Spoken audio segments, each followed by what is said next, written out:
All right, I'm live. Happy Thursday, everyone. Welcome to another special edition of Smart Love. This is the Good Thursday edition. Super excited about this topic. Today, we're talking about the war on Black love. I got my good men coming back. I got a special guest for you as well. We're really going to dive into this topic that is so near and dear to my heart, and I'm just really excited. So I'm not gonna hold you all up, but let me share my screen one moment. Okay, just wanted to share a couple things with you all before we jump right in. Okay. So, as I mentioned, our topic today is the war on Black love. Okay. And I truly believe that this conversation is the beginning of many conversations that we need to have as Black men and women. And it's going to help us to start to heal some of the wounds that will bring us closer together as a unit. There are so many factors that have led to this war on Black love. And if we can figure out how we could come together and win, we will be much stronger together. So that's what this is all about. Just a quick little introduction about Smart Love. So, Smart Love Inc. is a platform that I've created for like minded men and women to come together to discuss real life relationship topics. We're going to learn from each other's experiences. And overall, our goal is to inspire true love in relationships today. We want to be transparent, we want to share information with each other and really just make real connections with like minded people. So, my focus on every single show that I do and the people that I bring on is really just focusing on teaching the art of love and feminine and masculine roles in nurturing relationships. This is a quote by Angela Davis. I thought I fixed this. I guess I didn't. The breakdown of the Black family is due to our economic system of capitalism, which emphasizes profits over people, and our political system of racism and cronyism. That's a quote by Angela Davis. So, with the impact of slavery and discrimination, there's been so much negativity that has caused the instability of Black families in America. The statistics and trends related to dating, marriage, and divorce among Black African Americans show that Black men and women face distinct challenges that influence both our family structure and our ability to find partners. I wholeheartedly believe that more openness, empathy, and support for each other is what is needed to help us strengthen the relationships between the men and the women. Just wanted to kind of share some of the statistics to kind of jump off our conversation. Since the 1950s, the decline of African Americans' marriage rates began back in like 1950 through 1955. We were about 77%. Sorry, I'm sorry, 77.6% of African Americans were married. By the 60s, it was down to 61%. The 70s, it continued to going down to the 2000s, where we're now in the 32%. So, like over half of a drop in marriage rates. Today, based on the latest census, we're about 31.2% of our population is married compared to 54% of the white population. In 2009, 70% of Black babies were born to unmarried mothers. 2015, 55% of African Americans had never been married. So these are just some statistics that kind of help show that there's definitely continued divide amongst the Black family. Some of the factors that have some of the divorce factors that have played a part in this is, of course, the fact that Black couples have a higher rate of marital dissolution compared to white couples. And still going back to the fact that we are less likely to marry, but we are more likely to separate or divorce. Divorce is more socially accepted in Black communities versus other demographics. Separation is about 4 times more common amongst African Americans. And of course, we have all the economic factors that play into a lot of these rates, from the financial stressors of unemployment, our Black men being incarcerated at higher rates. It's just really causing a lot of strain on marriages, which actually, leads to the increased divorce rates. So that's why we're here. We're not going to let all of these factors stop us from coming together. So what I want to do is I'm going to bring on the fellas, and we're going to jump right in, because this is a very important topic. And I know the fellas that I have on tonight have strong opinions about this, and everyone wants to be heard. So we're gonna just get started. And we're not just here just to talk about all the problems and the symptoms and the point fingers. We want to come up with solutions. Okay. So let me go ahead and bring my brothers on. All right. We got Damon coming on in. Hey, Damon. What's up, folks? How you doing? All right. We got Marq. Yeah, what's happening?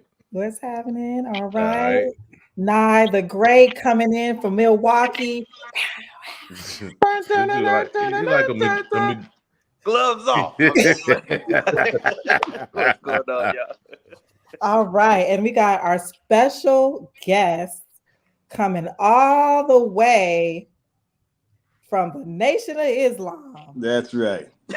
All the way from the Nation of Islam. Muhammad. Peace, everyone. Peace. All right. Okay, fellas, I am super excited about this conversation. I know we have been going over, different discussion topics amongst ourselves, but I really just want to start by letting each one of you kind of give your explanation of what you feel this war on Black love, or if you feel there is a war on Black love, or just your take on this topic before we dive into some deep questions. So I'm gonna start with you, Damon, because you're right here to my right. Oh, so I get put on because of proximity. Okay. Yes.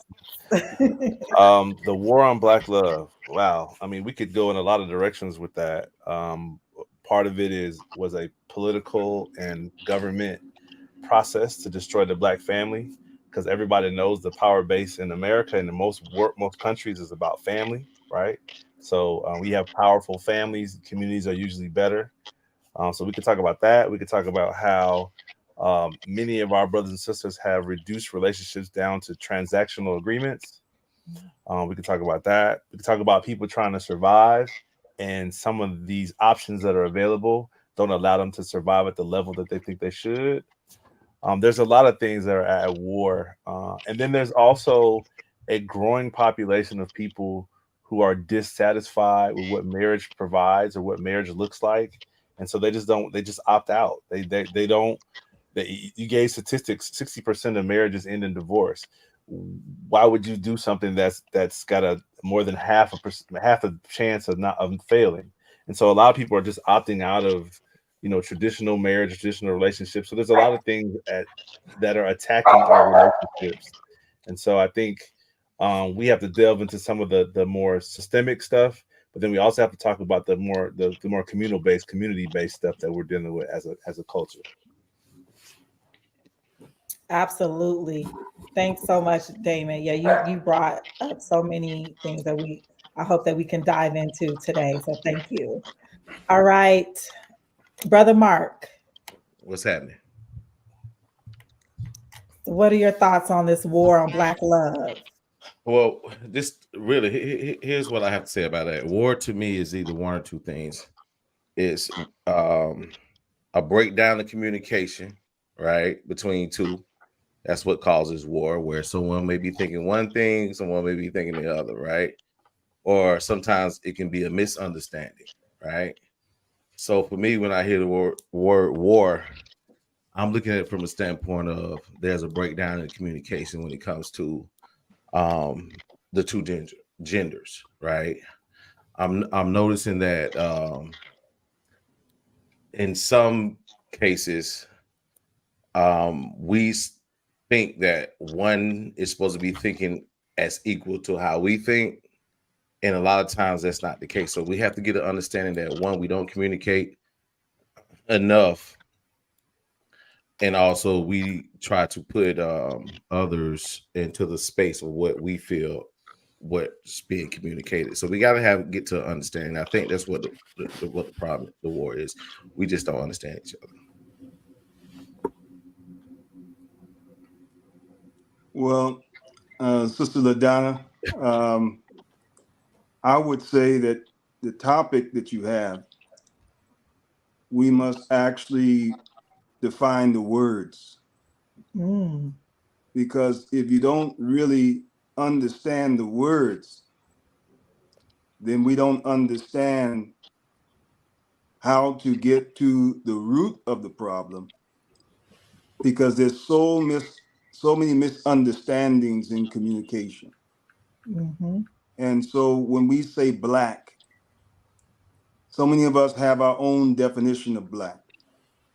But in the context, the beautiful context you grammar this topic, black is not a color. As we're taught by the Most Honorable Elijah Muhammad and divine leadership of the Honorable Minister Farrakhan, black is the essence which all color derives from. Absolutely. And when you talk about black, you talk about first. Everything came out of darkness.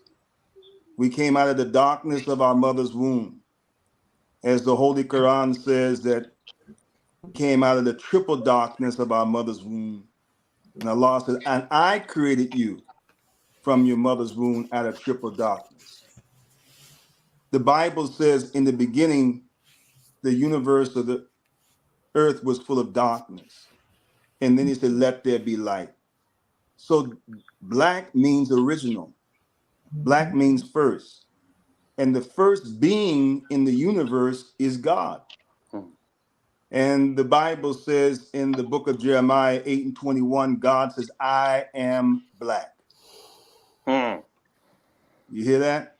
See, many of us, so when you see a black person, you're seeing someone who is a direct descendant from the originator of the heavens and the earth. That's why you're black, because you're the original man. You're the original woman. And when we say love, the Bible says God is love in the book of John, chapter 4, verse 8. So when you say love, you're saying God. So now we're talking about a divine subject. And so we have to go to the root of this subject, which is God. We can't absent God from this subject, because the woman that we're looking at, we didn't create her. The man that the woman's looking at, she didn't create him. And guess what? We're not even wise enough to even create the seminal fluid that we all actually derive from. So I think that the war on black love has to be the enemy of God. And that's Satan himself. Because who would make war on love? Who would make war on black but an enemy of God or enemy of love? But now we must be on this show to identify who is the enemy. And one thing we have to realize that now this is that the enemy objective is to make us into himself, that we'll be a carbon copy of that enemy. So we'll be black but white-minded. We'll be black but have the mind of the KKK. self-hatred. Oreo. And so the same way the enemy on the plantation treated our women, we'll treat her the same way. He called her a wench. He put her on the auction block. Turn over, wench. Bend over, wench. Look at this wench, and the highest bidder. That's nothing but a modern strip club. Oh. That's the same thing they do in Magic City. It's the plantation selling our women on the auction block all over again. She's new. Turn over and you throw the money at her. That's the white man's mindset, the enemy of black love. And unfortunately, the slave master had made us into himself, pardon me. In closing, in 2024, we still got his name. That's a chain of slavery. So when he purchased our ancestors on auction block, we had the names of God, Kareem, which means gracious. This is the attribute of God. Rahman, which means beneficent. And then he said, well, he took us out of that name. And then once he purchased us, he gave us Mr. White, Mr. Roundtree, Mr. Smith. And here we are with family reunion with those names on our t-shirt, the Johnson family reunion. And we glorifying the William family reunion. And we are so happy to be his slave. And so here we are. We have to face the reality that the enemy have made the black man into himself. And the way we treat our women, it parallels the way the enemy treated our women on the plantation. So a few good men, and hopefully we can define what a few good men really is. And because few means that doesn't mean many. It means just that. Just a few. Just a few. All right. Thank you, Brother Stanley. Thank you. All right. Nye. Ooh, where do I start? So to piggyback back off of what Brother Stanley was saying, that wasn't a pig, brother. That wasn't a pig, okay? Bean pie back. That was something heavy. That was a Clydesdale. That was a horse, brother. That was a horse, brother. That wasn't no pig. Go ahead, man. I'm sorry, man. To add on to what Brother Stanley was saying. Let me add on. Let me make more. Okay, so oftentimes they know who we are, but we don't know who we are. That's right. So it's a reason behind it's a reason behind all of this. When the welfare movement started, the welfare started in 1938 and on. A man couldn't even be in a household. They actually sent workers out to come check without you knowing. So a lot of people saw, especially some women saw, that it was economically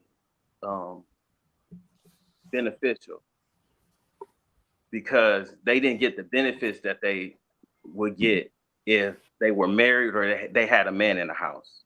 That's one. That's a small part of the pie. But the main thing is the reason why they have a war on black love, black people in particular, is because it's a numbers thing. They don't want us to overpopulate them. That's why it's a big alarm clock on, being born each year. Every year it's increasing.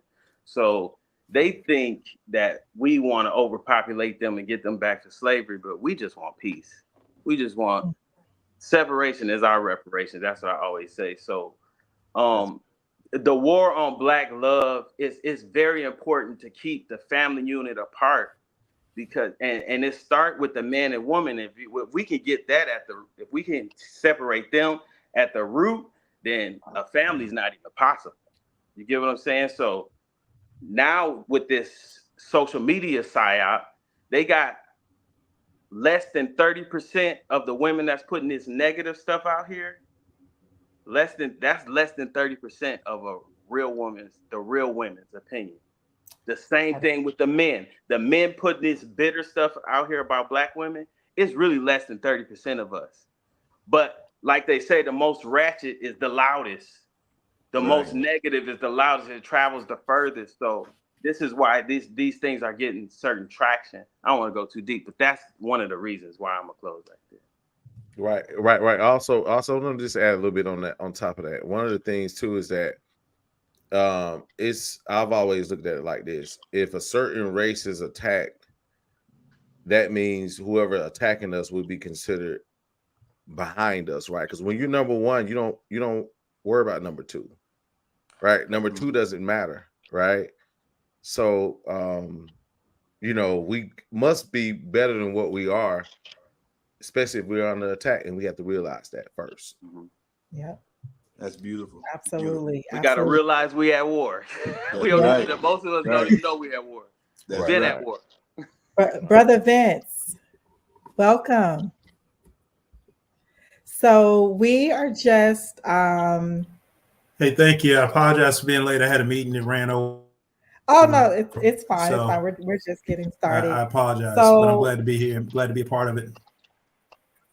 Yeah. Yes, glad to have you. How you doing, brothers? So Good, my brother. How you doing? What's up, brother?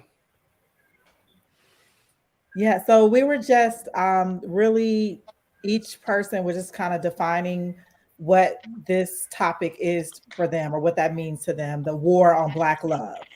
So if you want to just take a minute, think about it. I know you have some strong opinions about this. So what do you feel about the war on Black love? Yeah, and I apologize. I'm having a bit of it.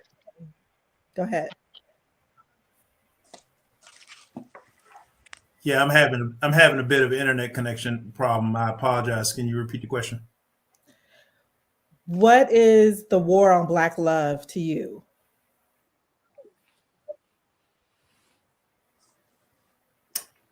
I guess probably the best way I can define it from what I have seen and heard is basically I think we're at war with ourselves, to be honest. It really, really boils down to mindset. It really boils down to how males and females feel about each other and how they interact with each other, etc. Yes, society plays a factor into it, but ultimately it boils down to him and her, from my perspective. Okay. So let me ask you a question. Do you think that how do you think we got there, in your opinion? I think it's generations. It's generations and generations and generations. We can take this all the way back to the plantation and how we feel about each other. Right. When they right. Let me ask this. I'm sorry to interrupt. The fair-skinned Black. I think it really but also started there and has just progressed. Right. But also we have to remember there was a time of greatness with us before. This hasn't always happened, right? We can agree. We all can agree on that, right? Absolutely. So absolutely. So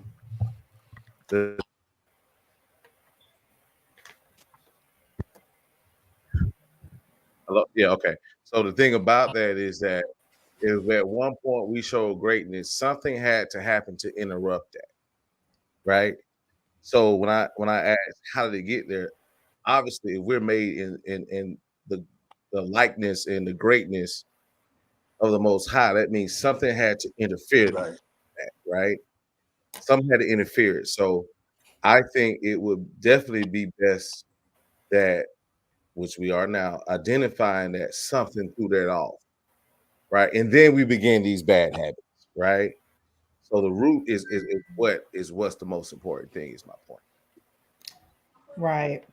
Yeah. So I think that's a great segue to our conversation. So if we go back to the root of this problem, right? Because when we were over in Africa minding our own business, our families were intact.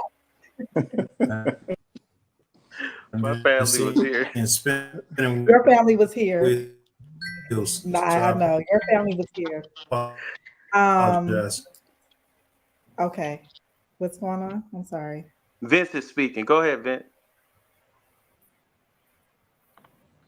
Vince is just saying he's having internet so I was issues. saying I was having some internet issues. It's sporadic. It's kind of going back and forth. So Mark, I didn't get your whole story.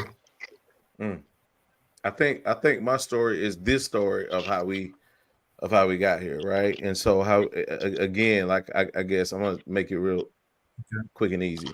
So I'm gonna say this. There's history books and information that show that we were people of greatness. We still are, right? There are books that show that, right? So from the time from here when we were on top of the food chain, right? We can say that, right? Something along the way had to interrupt that, right? I don't believe, unless someone can help me with this, but I don't believe that we naturally converted that way, right? I think something interceded within that greatness, and that's the beginning of where we are right now. I think Brother Stanley Muhammad can answer that one, of how of why we're going through evil, basically, because that's what happened. That was let in. That was allowed for a certain amount of time. Right.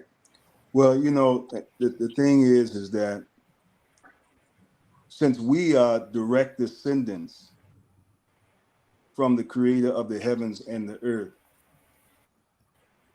and we are taught by the most honorable Elijah Muhammad that the supreme being is self-created.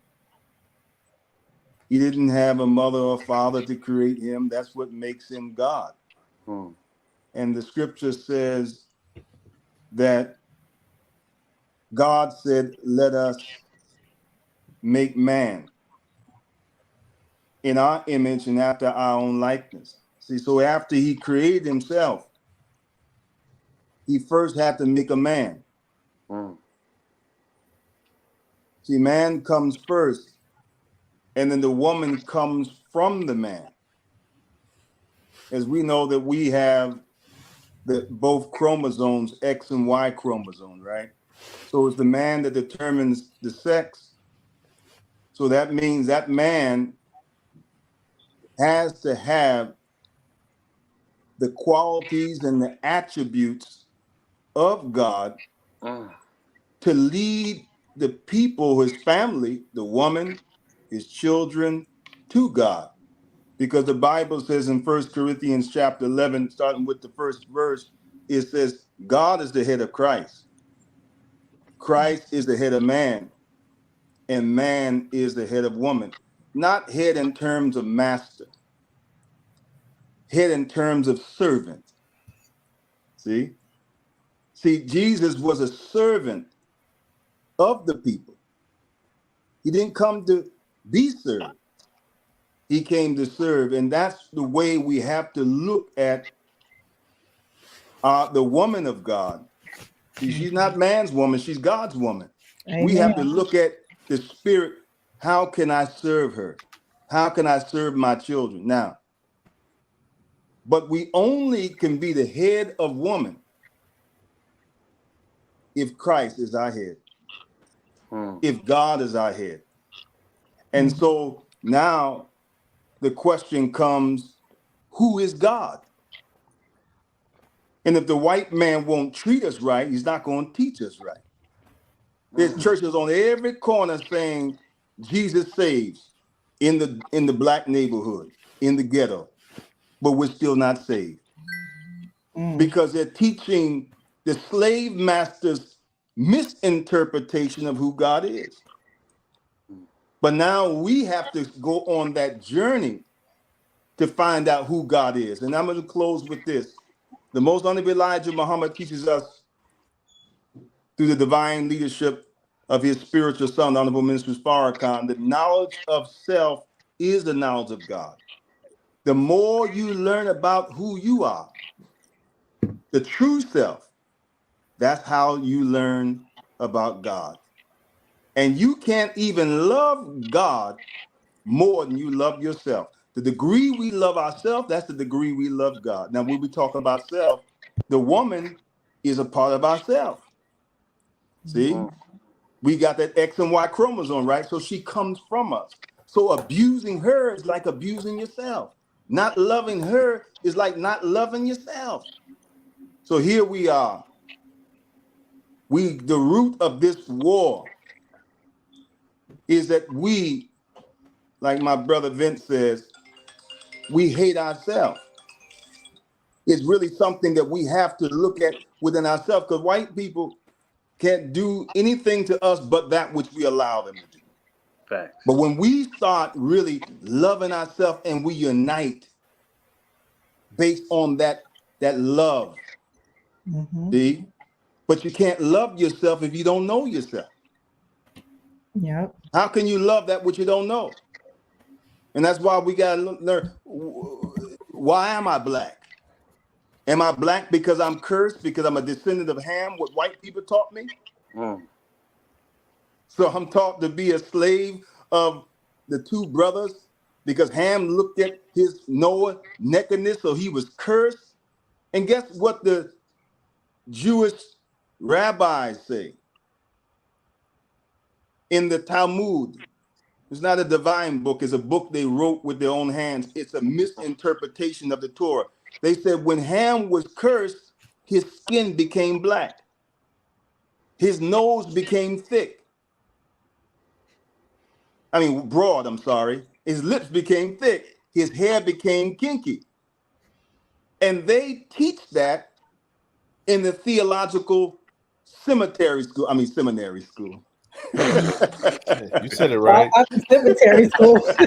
You said it right. Hey, and the Book of Mormon. The Book of Mormon teach that the Lamanites are cursed and they black people. That's what I'm saying. And if you accept Joseph and Jesus in this lifetime, you get to come back to this earth with white skin, blessed with white skin, and die from cancer. No, I'm just playing. From melanoma. I'm just joking. But yeah, that's what it's saying. That's an excellent point, brother. See?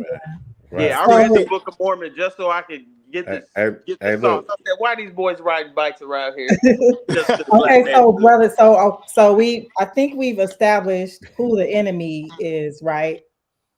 Everybody can agree with that. Absolutely. Yes. Do we have to say everybody agrees who the enemy is? Oh yeah, everybody Right. unanimously. And and what do you all think? And I'll let each of you answer this. Like, what do you think is the reason why the enemy wants to keep the Black man and woman apart? They want us at war with each other. They want us separate. I'm gonna start with you, Nye, because we just had this conversation. Like DJ Khaled said, we the best. That's right. Hey, when they warred over in Europe forever, if you watch the movie Braveheart, they was fighting each other for a while, then they took their show on the road. So they got a lot of practice. We was peaceful people. You know what I'm saying? So when they came to infiltrate, some of the places that they showed up, we saw them was like, what? We were so enamored with the lack of melanin, we didn't pay attention that was what they was coming for. So they infiltrated everywhere it was a pinnacle, a high pinnacle of society. They infiltrated. They went to Africa. They went to South America. They came here in America. They went to, when we were in India, they went over there. In Asia, they went over there. They always followed us everywhere we went to basically dismantle whatever societies we built. So when the same thing over here. So knowing who we are, though, they know who we are. They got books and books of history of who we are. They know we the Nagais and they used to worship us. You know, so when knowing all that, it's like you got this power. You got these powerful pocket guys that you got control of, and the only thing you have to do is keep them separate and dumb. And you can do it. You can get a LeBron James out of that. You know what I'm saying? You can get a Michael Jackson out of that. And I'm not knocking them. They doing great things during oppression. But I still recognize this is wrong. All right, I'm gonna close that. Okay. Wow. Damon, you've been quiet over there. I'm taking it all in because your question is a combination of history, politics, culture. There's so many different levels to it. But my answer to your question is that if you can imagine everybody that lives on your street coming together and making a decision, and they all agree on it, how powerful that would be. Like you multiply that by the people in your zip code, then maybe multiply it by the people in your state. So just think about how powerful we would be as a people if we all came together. So that's the biggest reason why they don't want the black family together. If you want to tie history to it, in the civil rights era, a lot of the civil rights activities were supported by black families.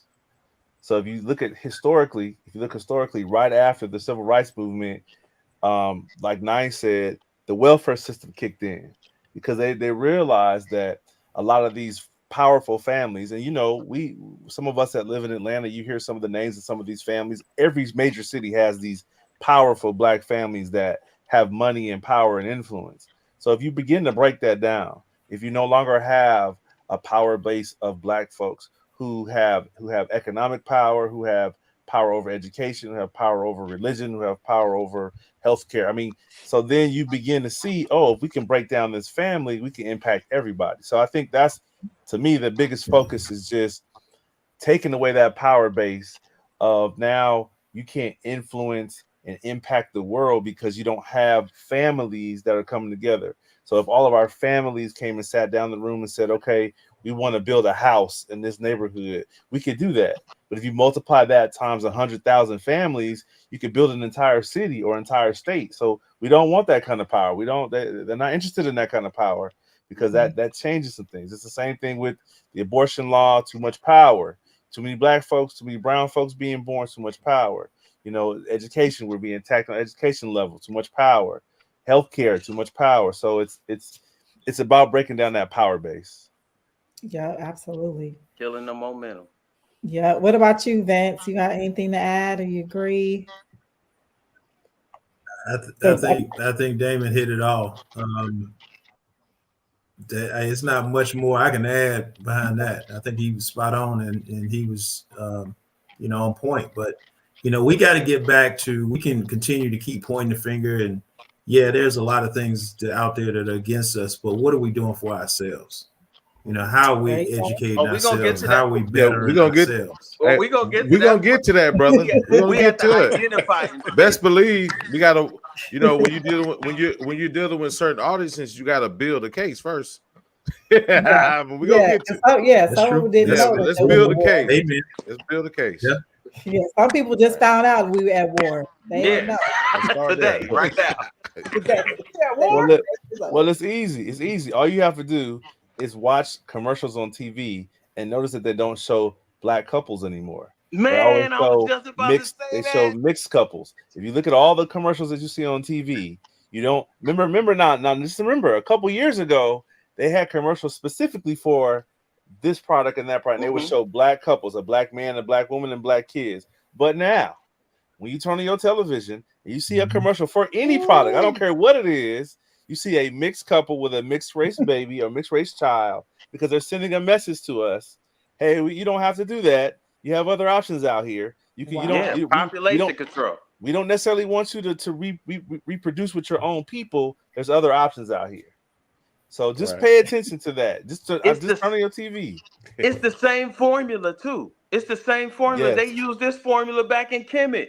They used it here with Pocahontas. They would do is they get in with one of our women, like the Asians are doing in Africa right now. They having Asian babies, and it's really black babies, but a lot of them are gonna go with survival.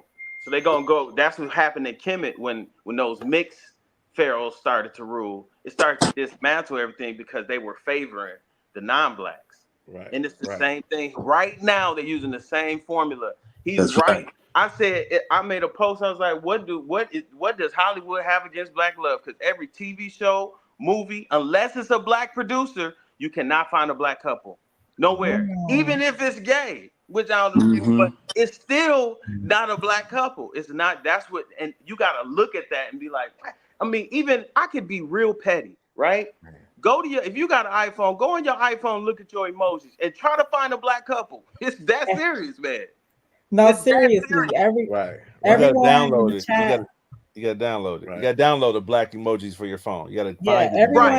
Everyone in the chat, go ahead and put if you can find a black family, a black couple, Black family, a, black couple. a black woman and a black man, if you can find that emoji, put it in the comments. We'll wait. Right. Well, Right. while we're waiting, I want to say this to what you said, Nye, and to this whole someone. I'm looking at the comments. Someone's talking about blood mixing and about these different races come together.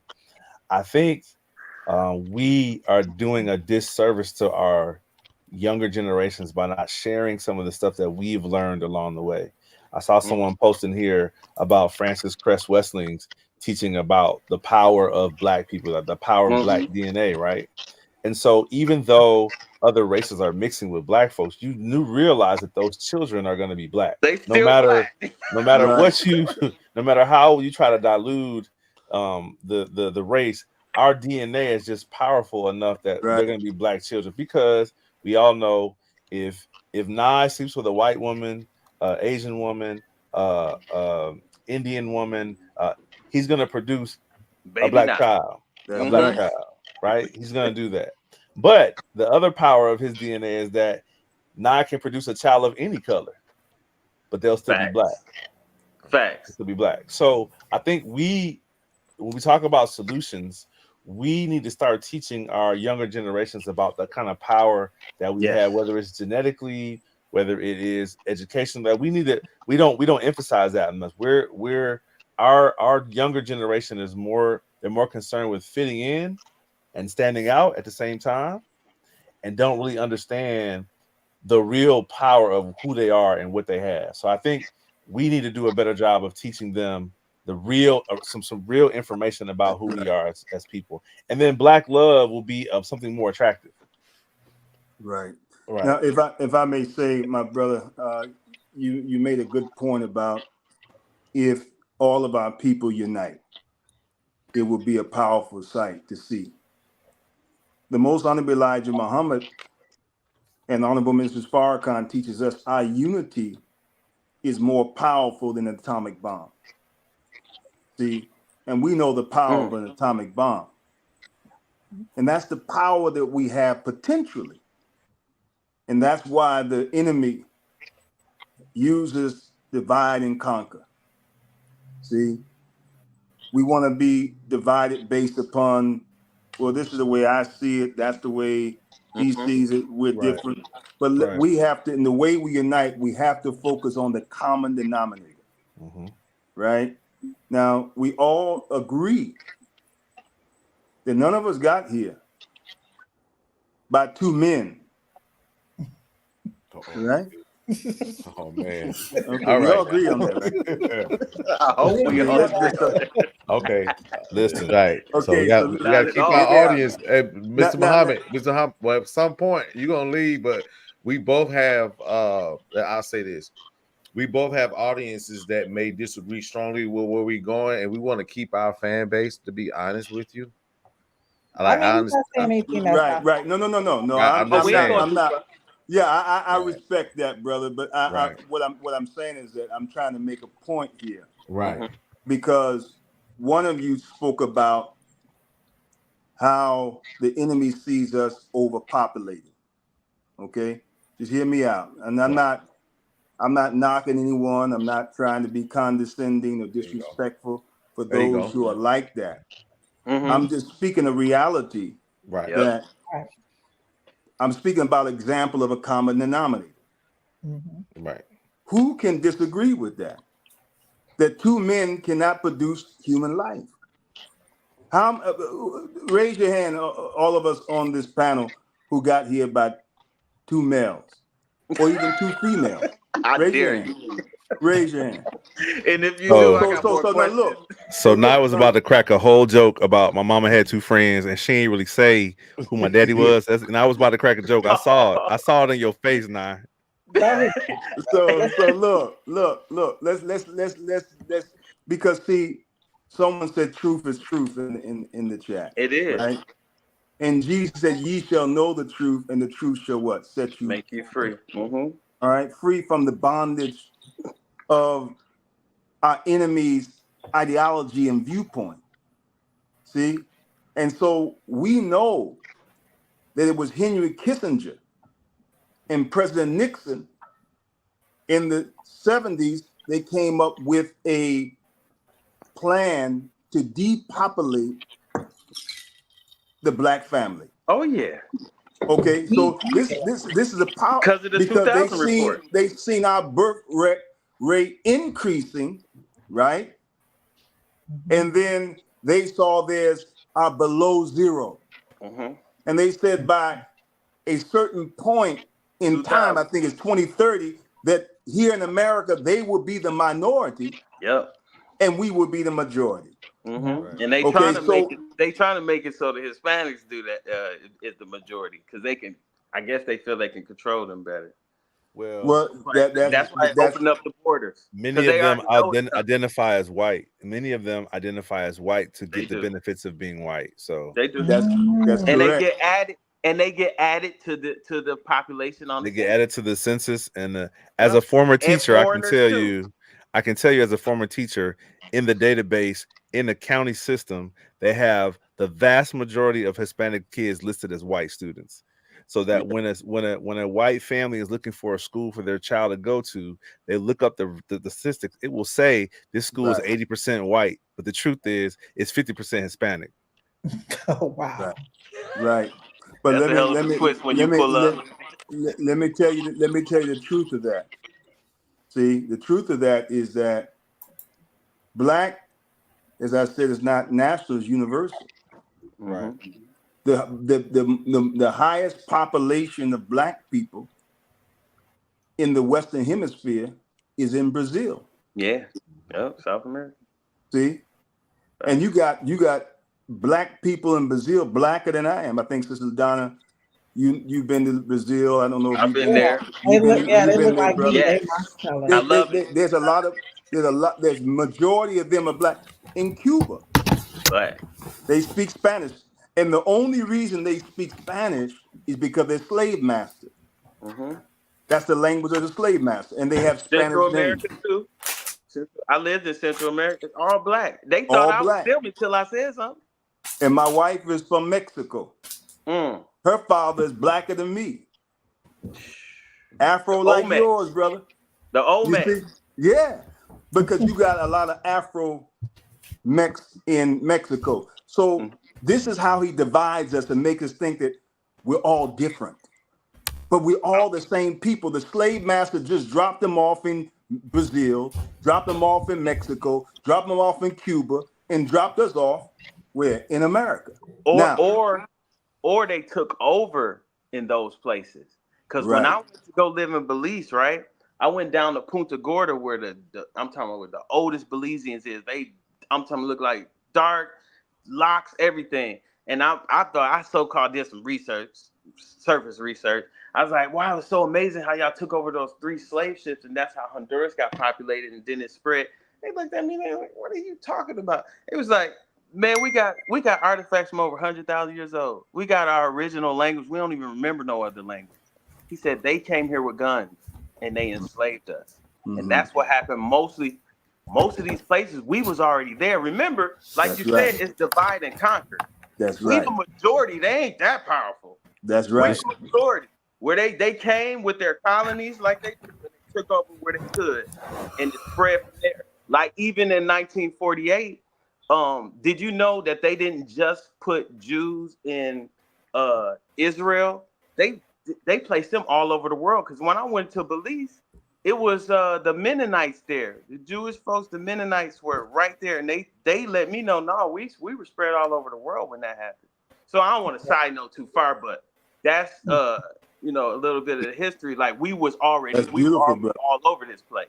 That's beautiful. They came with their and so what I'm getting at, Sister LaDonna and brothers, is that, and I'm not trying to be disrespectful to anyone's personal life. I was just speaking a truth that even if you are, a lesbian or homosexual, whatever life you live, you're still our brother and sister. We're not judging you. I was just making a point that even that couple came here by male and female. right? Mm-hmm. And so we acknowledge that that's a common denominator. I'm using that as an example. Mm-hmm. Now, also, if you go and look at the facts of Henry Kissinger and President Nixon's plan to depopulate the Black population, right? Mm-hmm. One of the plans was homosexuality and lesbianism. Because if two males get together, two females get together, having no baby, the population will actually cease, right? So they're promoting that among the Black family. Now, let me ask you this. Did you look at the statistics that Sister LaDonna showed about marriage? Mm-hmm. What was those statistics, LaDonna? 32%? Yeah.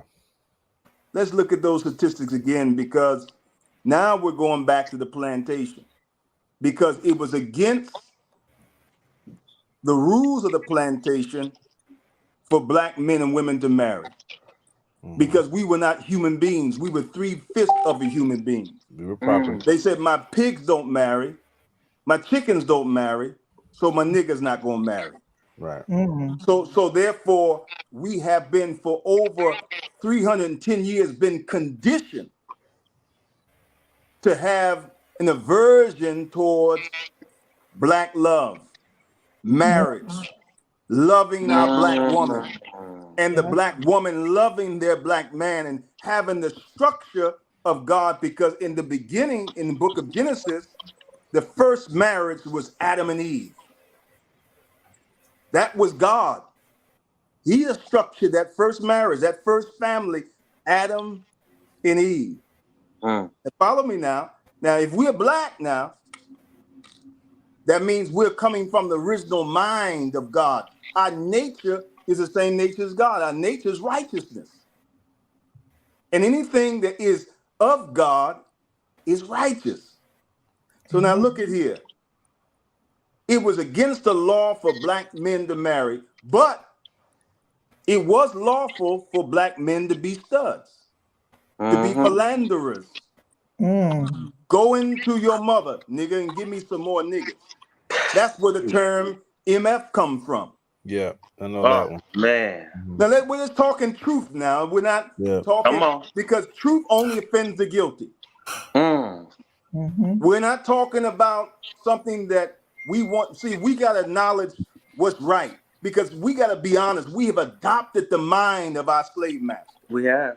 And he makes right look wrong and wrong look right, up look down and down look up. He makes us view our women the way he views our women. Our women was nothing but an object of pleasure for him.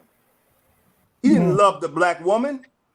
It was not marriage when he impregnated her with his seed and all these mulatto children on the plantation.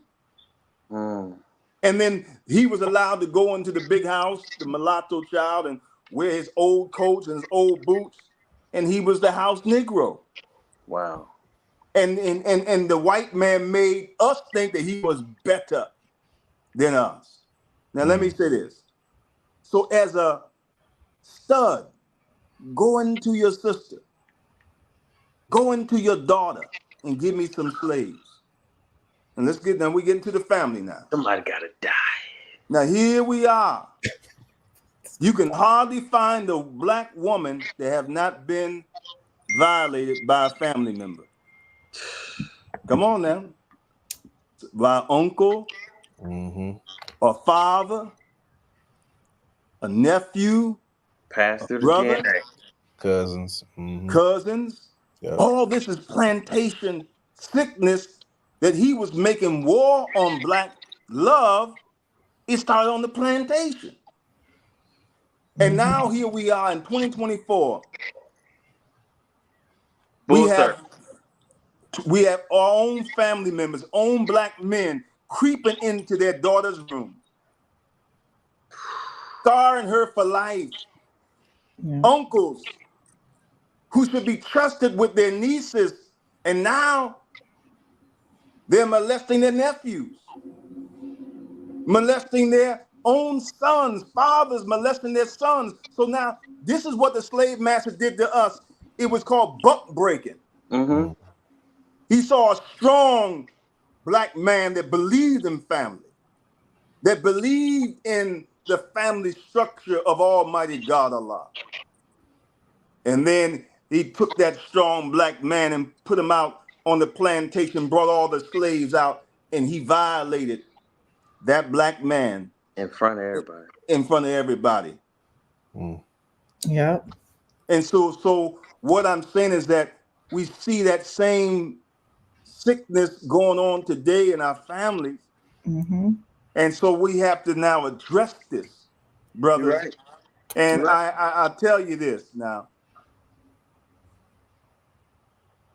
You have picked the right brothers, Sister LaDonna. God have guided you because these brothers are dynamic. And I feel their spirit. Mm-hmm. But I want us to really look at, brothers, that one thing that the most honorable Elijah Muhammad teaches us. And this is about the solution. There's no such thing as a no good woman. Mm. Every woman that we say is no good, she was made that way by no good man. If you trace her life, the reason why she acts out, the reason why she's recalcitrant, because you see some man that she trusted have violated that trust. And now she's looking at all men through the lens of that violation. Mm. Or maybe an uncle, or maybe a Mm-hmm. father. Mm-hmm. Mm. Yeah. You understand? And you say, damn, what's wrong with this woman? She don't respect black men. She crazy. She crazy. But we ain't talking about what made her that way. Yeah. Because And there's I a and I long want to cause add and effect. something. Go ahead, Sister Yeah. LaDonna.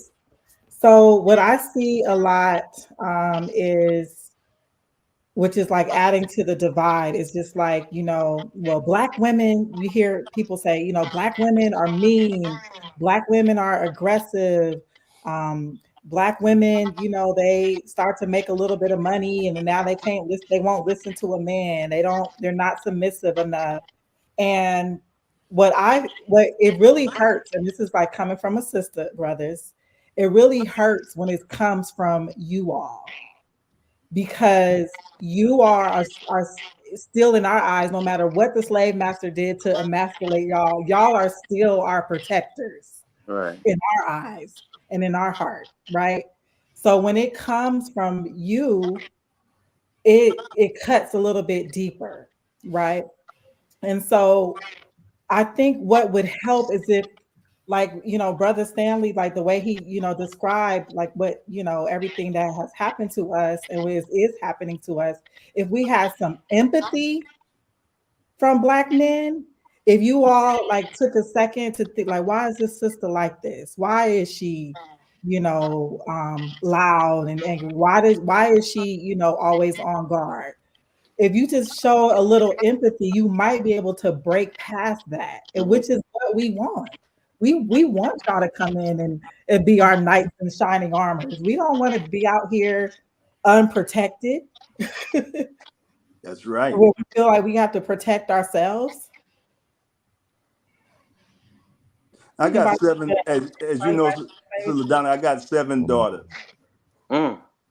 So I know what you're talking about. And I got a wife that she's not no Minnie Mouse woman, brothers. I tell you that. You'll see on Sunday. Oh, we see her in the chat right now. Going You'll on. see on Sunday. But look at this. Look at this now. Look at this. I love my people, regardless of what their condition is, because Mm-hmm. I can't judge our people, because it was what was done to us that we have to focus on. You don't blame the clay, you blame the potter. If you see a black person that's other than what he should be, just say made in America. Now, I would say this now. The most honorable Elijah Muhammad teaches us this, brothers, that a nation can rise no higher than its women. The women. Yeah. See, when you teach a man, you teach an individual. But when you teach a woman, you teach a nation. See, civilization is not measured by the man. The most honorable Elijah Muhammad teaches us on divine leadership of the Honorable Minister Parker is measured by the woman. Mm-hmm. Because guess what? Our first lesson comes from who? Our mother. Our mother. Yeah. She's the first nurse, the first doctor. You see? And if the woman's ignorant, the children gonna be ignorant, the nation's gonna be ignorant. So we have to understand that the pain that the woman has, she passes that pain on to the children, the ignorance to the children. But vice versa. If she's intelligent and she's wise, right? Then she will pass on that wisdom to our children.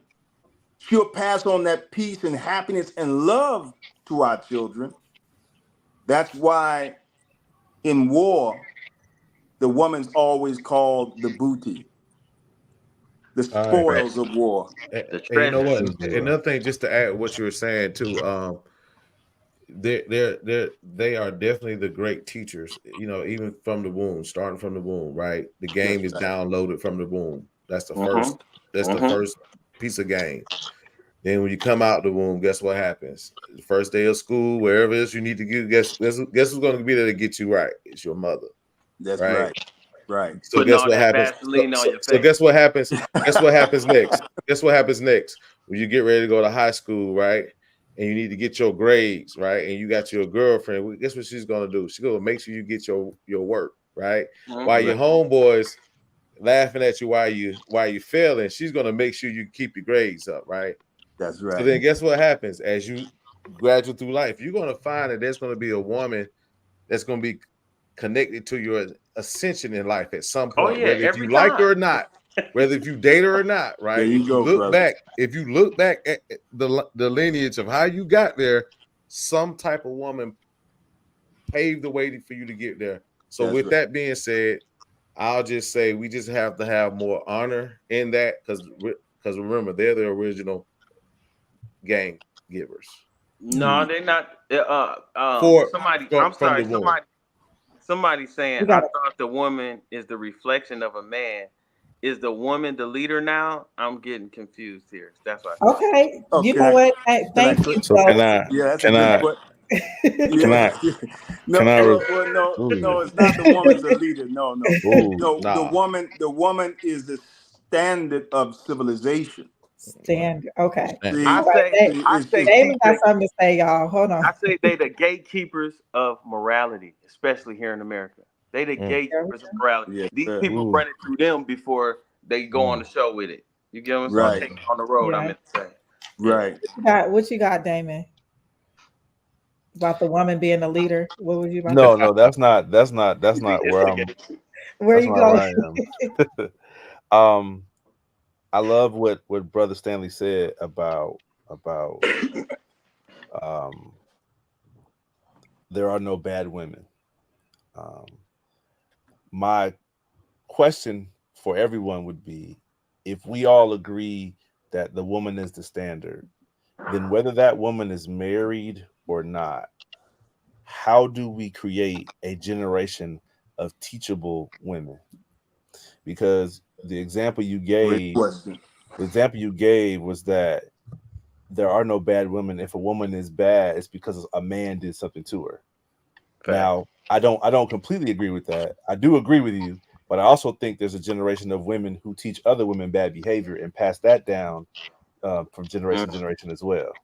So maybe a man did the first woman wrong, and then she taught every woman after her to do certain things that aren't in the right light. So that Right. I think there's two different groups of women there. But my question is, with all of the noise that we get from social media and we get pressure from family and we get pressure from education, how do we create a generation of teachable women who are open to learning something new than what they've already been taught or what they're being bombarded with who they should be, what they should look like, what they should sound like? How do we create a how do I compete? How do we compete with Sexy Red, and how do we compete with some of these other sounds and voices and images? How do we make a more teachable woman so that we can kind of right the ship a little bit? That's my question for everybody. By For setting the me, example. By for setting the me, example. I'm gonna yes, say sir. that by setting the example. For me, I'm starting with my daughters. That's I a got good three one. of them. That's a good one. I got three of them. In the Bible, it says, "Be fruitful, then multiply." Right? That's It right. means become somebody conducive to society that somebody gonna look at and say, you know what, we need more of him around here. So I got three of them, and with that, it can change the dynamic of this whole world by teaching them, raising them right, teaching them the right things, teaching them game, telling them they're beautiful over and over again. So when a dude say it, it don't sound new. So a lot of these things, I'm instilling so much game into my daughters that, whew, I hope they can find me. Yep. And can I go next? Um, I'm actually gonna take what the brother said and what we have right here, like the no good woman was made that way by a no good man. Instead of Damon like going straight to how do we create teachable women, start with the men. How do we create better men that don't harm women or that are present, that are secure, that are leaders? Because that's where it starts. But those men aren't popular. Those men are not It's getting popular. Why are we talking the about popular? so if we're gonna have an honest and real conversation, I expected that response. I respected that response. I did. But men that are respectable, men that are honorable, men, they're not popular. They're not attractive. And so To what you who? see is the vast majority of women out here are not attracted to a man who respects them. And that's I why don't I'm agree. trying to this. Well, of course you don't agree because we talk about this every show because you're looking at women who are in a different class. I'm trying to figure out how do we get more people into the class that you're in. I want to get There's them into the plenty of class that women you're over in. here. There's plenty of women Okay. over here. So what I want to know is, and maybe the answer to my question is creating more men, absolutely, that are honorable, that are respectful, that are. But I can tell you that a lot of men will tell you that they are respectful towards women. They are chivalrous towards women. They are nice towards women, and they get treated poorly. And so a lot of men feel like, you know, the term nice guys finish last. A lot of guys feel like, well, I do all the things that I'm supposed to do, and I don't get the time or attention from the women that I should. So that's what I'm trying to do is how do we counteract on both sides of the table? How do we counteract this kind of we should make men who are respectful more popular and more attractive than men who are disrespectful. That's kind of where I want to go. So yes, I agree with you. We should make more men that act a certain way and live a certain way, but how do we then make that man more attractive? Can, You know what? Somebody made a good comment. The woman is a constellation and consoler, right? There's a theory that the man represents the light, the way, the sun, right?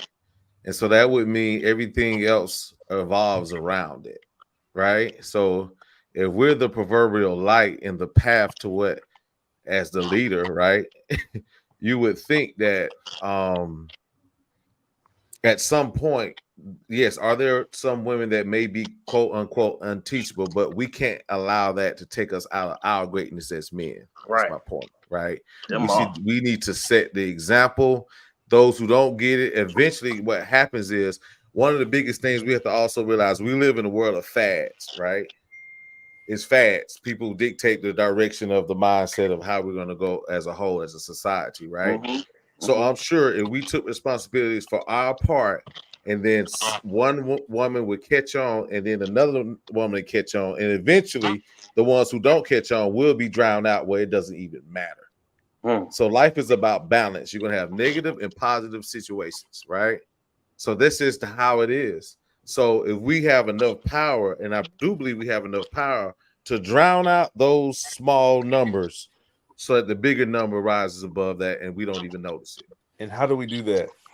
By setting the example. Now that's a different conversation on how we set the example. Now Okay. that's a whole nother show.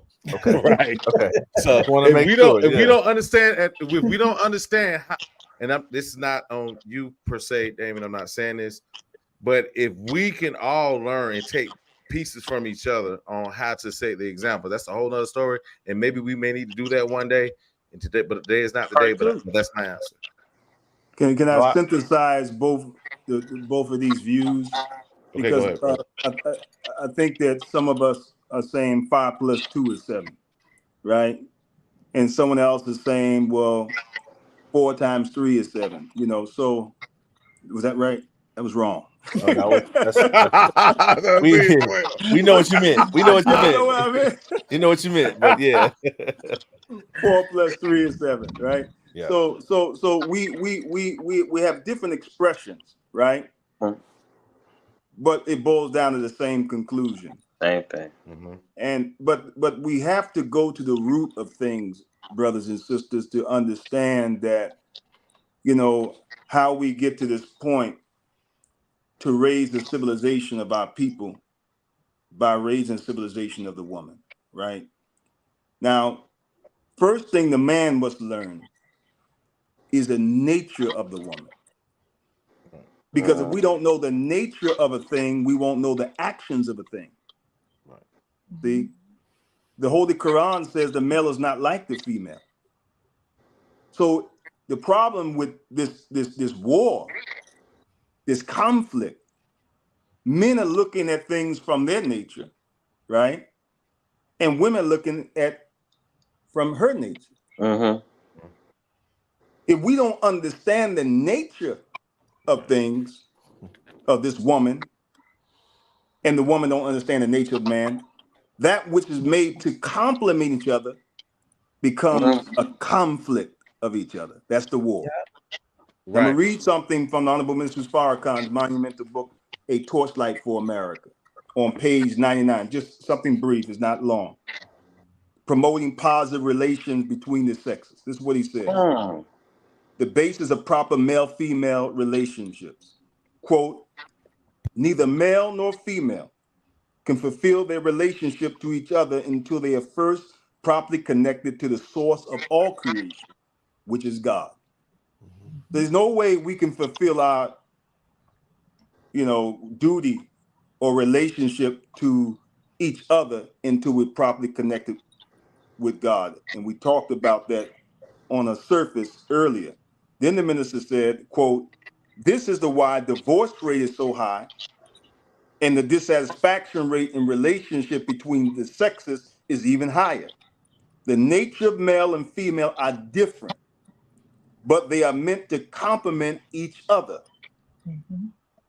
In the absence of knowledge, the different natures of male and female can work destructively against the self and against the union of both. So here we're seeing the destructive behaviors in the relationship. We destructive with our voices or our tongues, because the Bible says the power of life and death is in the tongue, and we kill the spirit of each other because we don't understand the nature of each other and we're not connected properly to the first black being in the universe, which is God. Then the minister said the fundamental knowledge that is absent in male-female relationship is the knowledge of how we should relate to God and each other. Is our disconnection from God that is at the root of failing an improper relationship between man and woman. This is a very deep problem in relationship between black men and women. So I'm saying this clearly. The nature of the woman is to be a consoler of God. You didn't hear me now. I said the nature of the woman is to be the consoler of God, but not Satan. She's recalcitrant towards Satan. Mm-hmm. Now, when I say God, the Bible says in Psalms 82, verse 6, ye are all gods. Come on. Children of the Most High God. So the Most Holy Elijah Muhammad said, every time I look at the face of a black man, I'm looking to the face of God. So if you and the black man, we don't see ourselves as God, and God is love, we won't see her as God. Because she's the second self of God. Mm-hmm. Because she comes from God. Now, if her nature is to console God, we must ask ourselves, how much of God's attributes does she see in us? And God, in Islam, God has 99 attributes, and the 100 attribute make up Allah. And he has more.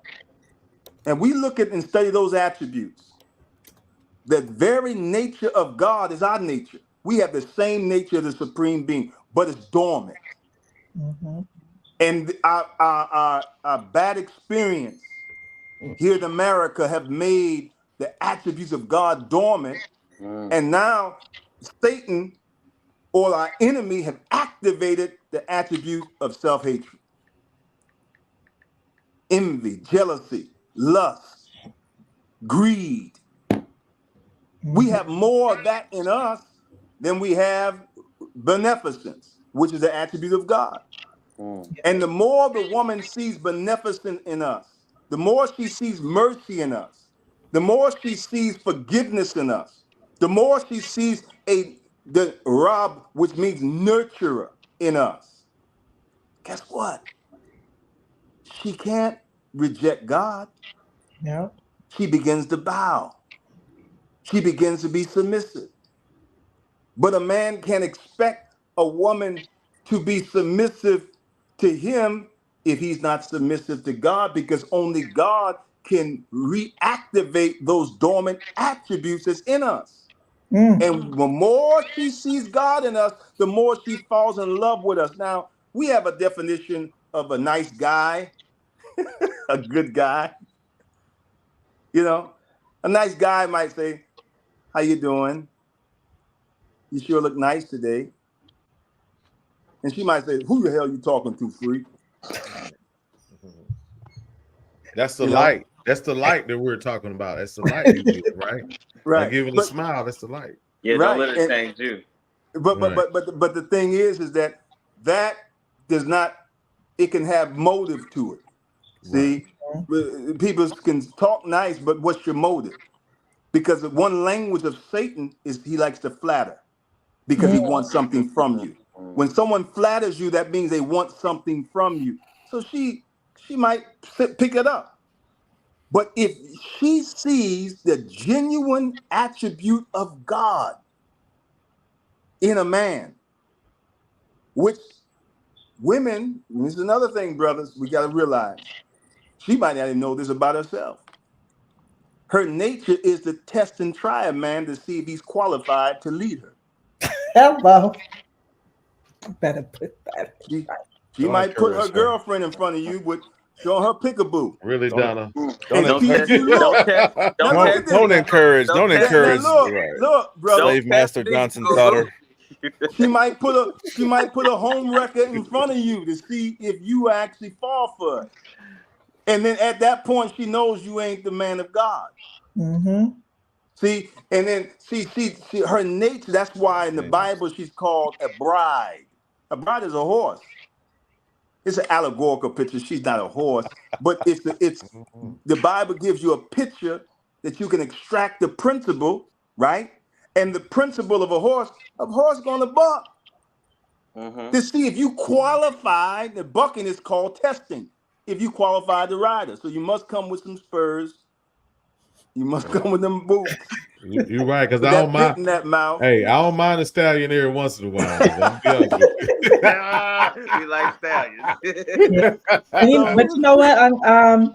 you know what, Brother Stanley, like, I actually have a book that I think it's called The Relationship Manual from the Studies of the Nation, and like it actually like goes through like the process of courting and like the questions you're supposed to ask in the beginning. I And remember that. You yeah, gotta, and it's like, okay, well, suggest that book then, because that's the solution. Come on now, what's that? yeah, I mean, I don't know What if is it it's, called? It's I called think it's a courtship manual. the The courtship courtship manual. manual. Got Yeah, it. Can we get it? Can we get it and share with other people? Hey, we y'all, the can. I courtship have it. manual. Yeah, it's just that you gotta take that man to court, you gotta take that woman to court, and you gotta go through a You gotta discovery period. to their hometown and ask questions. That's what Right, right. And the you meet people in ex-wife and the other states. You need to go to their ex-girlfriend home.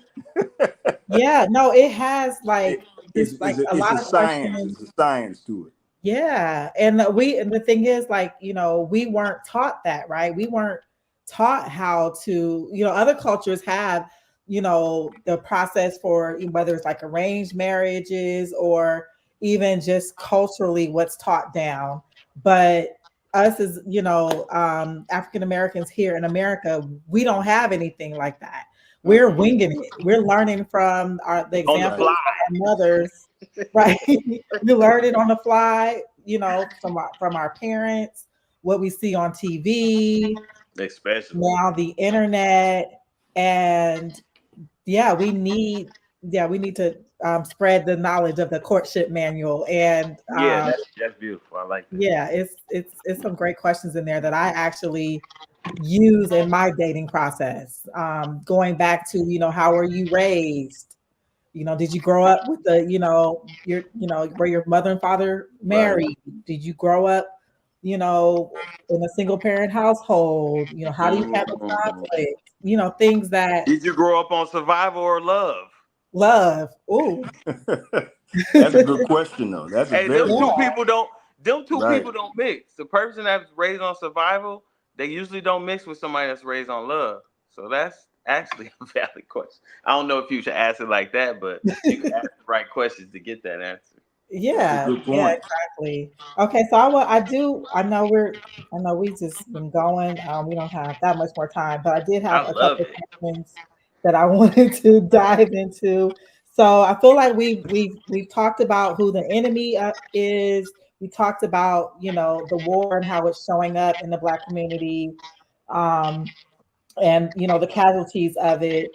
And we were just kind of touching the surface on what can we do to solve the problem, right?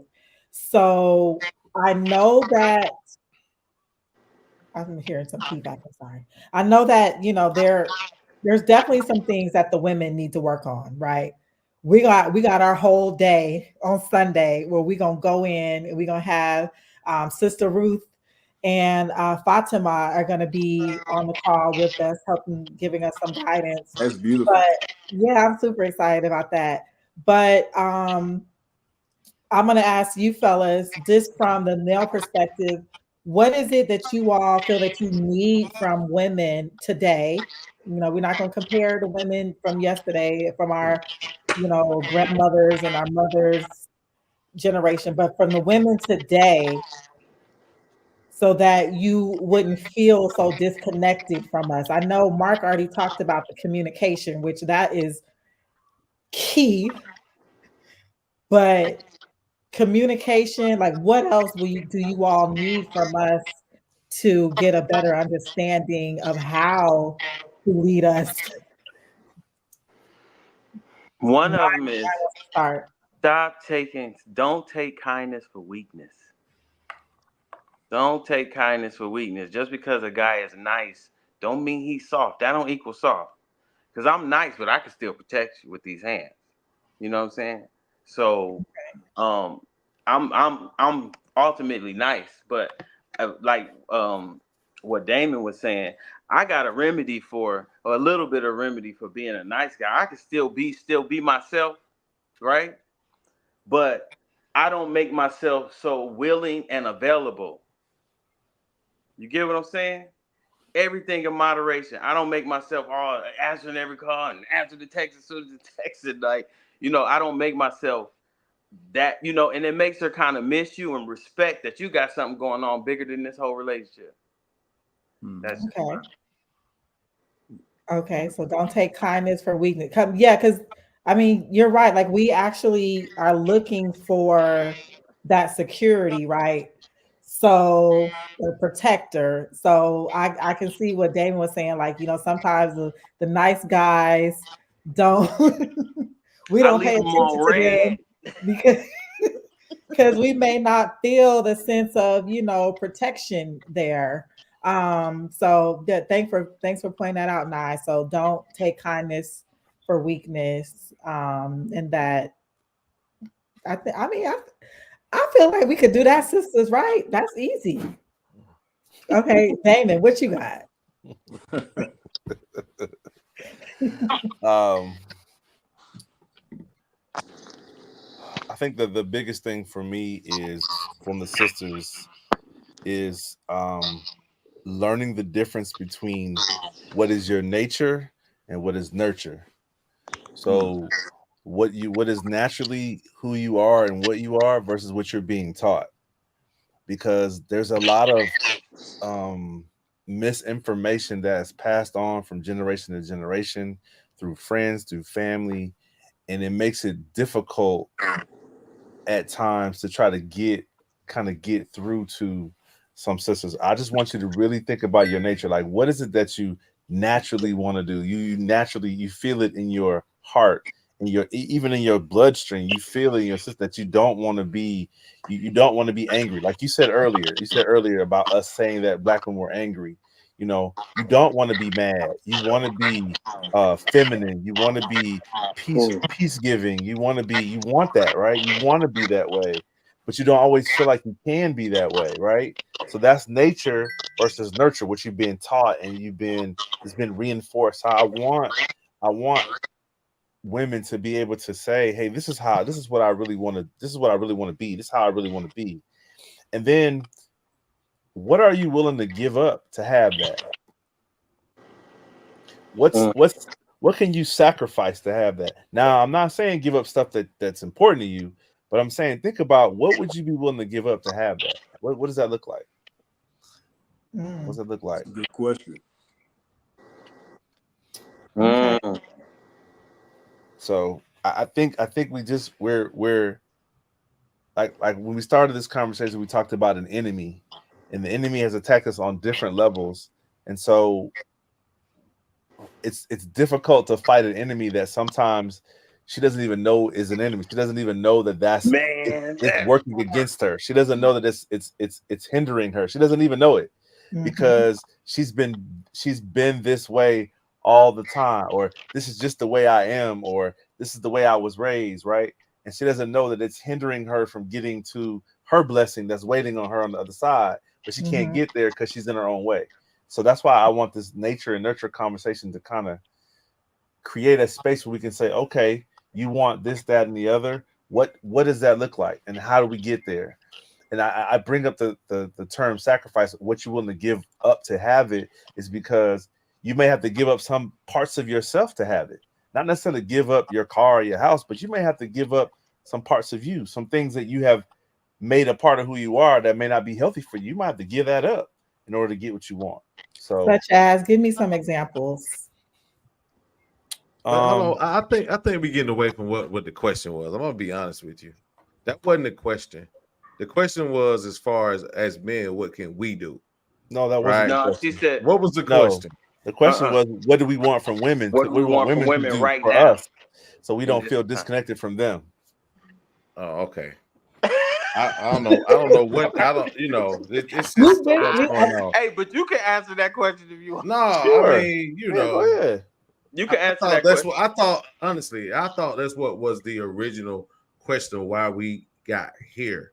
Why are we here? As far as things, because I thought that the women were going to talk about, and I'm just talking about even the question as a whole, as far as the reasons of us being here, right?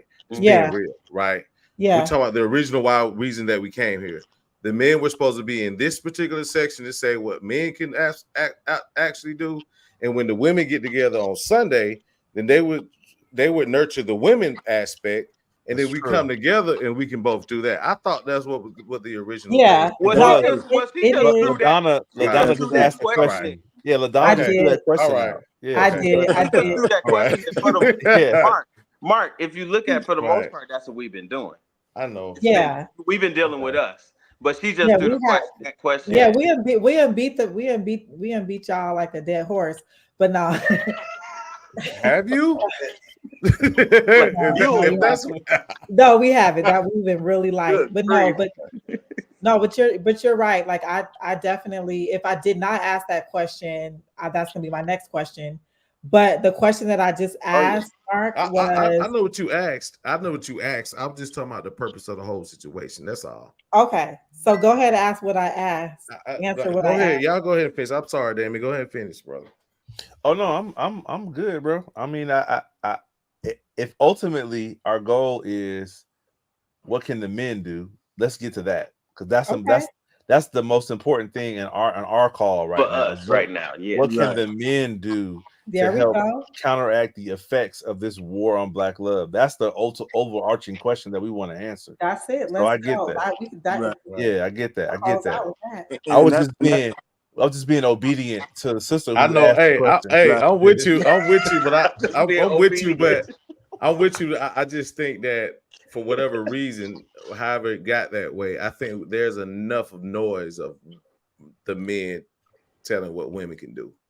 Even if we coming from a good space right now, right? Right. Yeah. Right. I think That's it's true. still a lot going on inside of the psyche of a lot of women. And it would probably be refreshing to hear a group of men say, hey, this is what we're going to do for us in order to help you and be the example. Remember, set the example. That's all. Yes.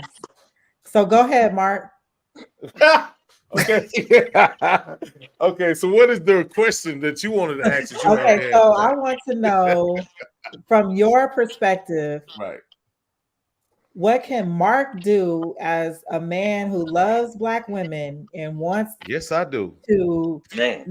to bridge the gap so that we can continue to be great and work together?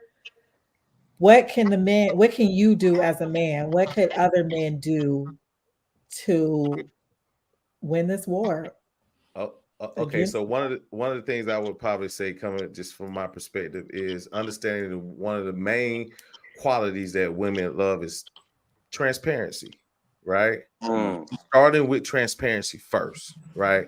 Establishing that Mark is going to come and give you an option. This is where Mark is. Can you agree or disagree with it, right? So that's building trust, right? A lot of times transparency builds trust, right? So Mhm. Mark can build trust by being transparent, right? And so at that point, then I have to walk, which is the action part, walk in a light of what I desire, right? Because how we walk sometimes may determine the path of others, right? So Mhm. through action, I have to walk it by being transparent, Mhm. understanding who I am dealing with at that particular time, or let's say, for instance, women in general, just giving them tools to say to make them feel beautiful. Because one of the things that I've learned is that a lot of women don't feel beautiful, right? And the reason I can say that is because, which I'm not going to go down that road, but there are certain things. There's a fact that we've discovered out of nowhere, because I don't remember my parents doing this, but the alteration of certain things, or too much of it, or let's say too much of it, right? Reads to me that women feel that they're not beautiful. So I definitely would have to reflect and compliments, etc., and doing kinds of actions to do that. So for me, that's just a start. Yeah, That's just a start for me. I'm glad that you touched on that, because that is something that Black women deal with. Like we're not just, naturally considered beautiful, the standard of beauty. You know what I'm By saying? Like who? By who? I the think enemy, the everybody's war, copying the y'all. people that's waging war on us, the media, the internet, the Why they videos copy that you? you sent me on Why they YouTube, copy those you though? videos. So it's one of those weird things where it's like, I hear you and I understand where you're coming from, but yet the standard of beauty is copying what you already have naturally. So that's why they get Botox injections. That's why they're widening their hips, getting their butts done. They're trying to make their bodies look like what your body looks like naturally. So it's hard Okay. to, while I understand what you're saying, that's not promoted, that Black women are the standard of beauty. but it's definitely Right. it's definitely being pushed. I mean, if you go to the airport in Atlanta in the summertime, you're gonna see a lot of wheelchairs being pushed coming out of Miami, coming out of like you're gonna see people pushing to look Backward. more like black women. So Okay, so guess what, Damon? So that should be easy for you to do what Mark just said. Tell us, let us know, because it's not in our heads. That's not what we don't hear it enough. I'll so put it like that. so So that's can that's I all that offer he's saying. can I So offer a caveat to that though? no, why you can't just tell us we're beautiful? I don't want to hear your I reason didn't why. I didn't I didn't say I didn't say that I wasn't gonna do it. So I've agreed to do it. Okay. Miss Miss Tell Miss me I'm beautiful, Johnson, Damon. Tell me. Miss Johnson, you're a beautiful chocolate Thank sister, and you. we appreciate everything that you do. We thank you so much for this Oh my opportunity. God, that is so sweet. Yes. Thank you. Ditto. I'm adding to what Mark said, and that is that telling a woman she's beautiful is important. It's very important that we reinforce that. A woman knowing that she's beautiful from the inside is important too. Yes. Because sometimes you could give women compliment after compliment, but if she doesn't believe it, she won't take it. She won't absorb. It's like trying to love somebody who can't accept love. It's like you're pushing and you're doing, and until they get to the point where they love themselves, they're never going to accept your love. So the same thing with the compliments. We'll compliment y'all all day long. I mean, we're going to talk about how beautiful y'all are, how fine y'all are, how smart y'all are, how funny y'all are. But if you don't see yourself that way, then those compliments kind of fall short. Ask a pretty woman that you see on the street. She gets told she's pretty all day long. All day long. It doesn't mean nothing if she don't think she's pretty. She hears it all the time. Fine women, they hear it all the time. Oh, you beautiful, you beautiful, you fine, you beautiful. But if she doesn't feel that, then it doesn't hit the mark. Yeah. So I'm not saying we're not going to do it because me, Mark, Nye, brother Muhammad, we have agreed that we're going to compliment black women from now on. We just want black women to believe us when we say it. When I say you're beautiful, I want you to believe it. I also want you to know that I don't have an ulterior motive besides telling that you're beautiful. I don't want nothing else but to let you know you're beautiful. That's it. See, and it's a mixture of that though. It's a mixture. What happened? We hear Go you. ahead, now. Damon, Go you ahead, went out. now. We hear Oh, I'm you. good. Go ahead. No, Go ahead. Damon went out. He was No, saying. he didn't. No, I'm here. Okay, Can it's a you hear mixture of us? that Oh. though, Damon. It's a mixture of people who really mean, wow, you're beautiful, and it's another one like Brother Stanley was saying that they have an ulterior motive. They have a different intent. They just flattering because they want it. And sometimes, sometimes they mistake me for that. I say hi to a girl. She be like, "I got a man." I was like, "I ain't asking." Just go this Tell way. him I said hi too. I'm gonna go this way. Right. I just speak, and sometimes I do. I mean, but I can take it. I ain't tripping on that. Like Mark was saying last week, he said last week, you gotta be the diffuser. So fellas, when you run into an aggressive young lady, if she appears aggressive, you might have to diffuse the situation by being an example of using feminine energy. Mm, Did I okay. say too much there? Because sometimes when they come all aggressive, like say if we come in the house all aggressive, trying to argue, and she say, "Baby, just calm down, have a seat. I'll fix some food for you in there." Are you gonna keep arguing all crazy and stuff? That's using feminine energy to diffuse it. But if he come in yelling at you, like, "Motherfucker, I was just," it's you just now it's two men. It's two It's men, fire. baby. It's You fire get and what I'm saying? fire. Fire and fire. So, some of us men, we might have to, be the example of some of these things. Just because you use feminine energy don't make you feminine. I got daughters, I have to turn it on. You get what I'm saying? So another thing, and this is what I tell, it's this negative white dude that coming to my job all the time saying negative stuff, and he just be spewing negative. And I say, "Hey man, before you talk to me, I want to hear 3 compliments about something." And I tell him that every time. Now he come in, he get his compliments out the way before he complains. But I'm creating a habit in him to recognize good things, recognize the good things, see the God in the sisters too. You have to see the God in them. And like Brother Stanley said, if you lead and start and come from a place of love, then Mhm. you done your job. That's How right. she receive it is how she receive it. But you done your job, and they whether they recognize it then, they'll recognize it later. You know what I'm saying? When growth is Yeah, if they see enough of it, at some point, and not all, they but gonna start most will believing. actually fall in line, right? Yeah. Because at the end of the day, a lot of the things that women deal with, they really don't want to deal with on an everyday basis, such as paying the bills, taking care of the children, going to work, driving traffic, going through their own, their own nature type things. I'll just say that. You know what I mean? It's a lot. And I think what you're seeing is the frustration of having to hold that weight. Mm-hmm. Yes. Right. Yes. And I say this all the time, and like I feel like men, sometimes you are like tired of hearing this, but like it's the truth. Oftentimes, as especially as Black women, we carry so much of the weight on our shoulders, from raising the kids. We got to go to work and we got to fight for our position at work. Where we're trying to be good mates and things like that, and we have just Superwoman. so much on our shoulder that at times we might have some aggressive times. We might have some times where you need to give us a little bit of grace. I'm sorry, I don't know why I'm It's this audio. it's not for the shoulders, it's for the hips, the pressure.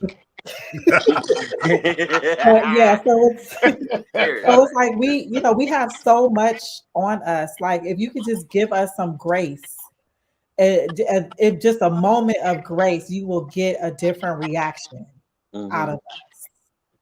Especially if you're coming from a place of love and good intentions. And we have intuition that tells us, like, we could tell whether a man is, giving us hey, good morning, beautiful, because they want something or because they just want to make us smile. We could tell.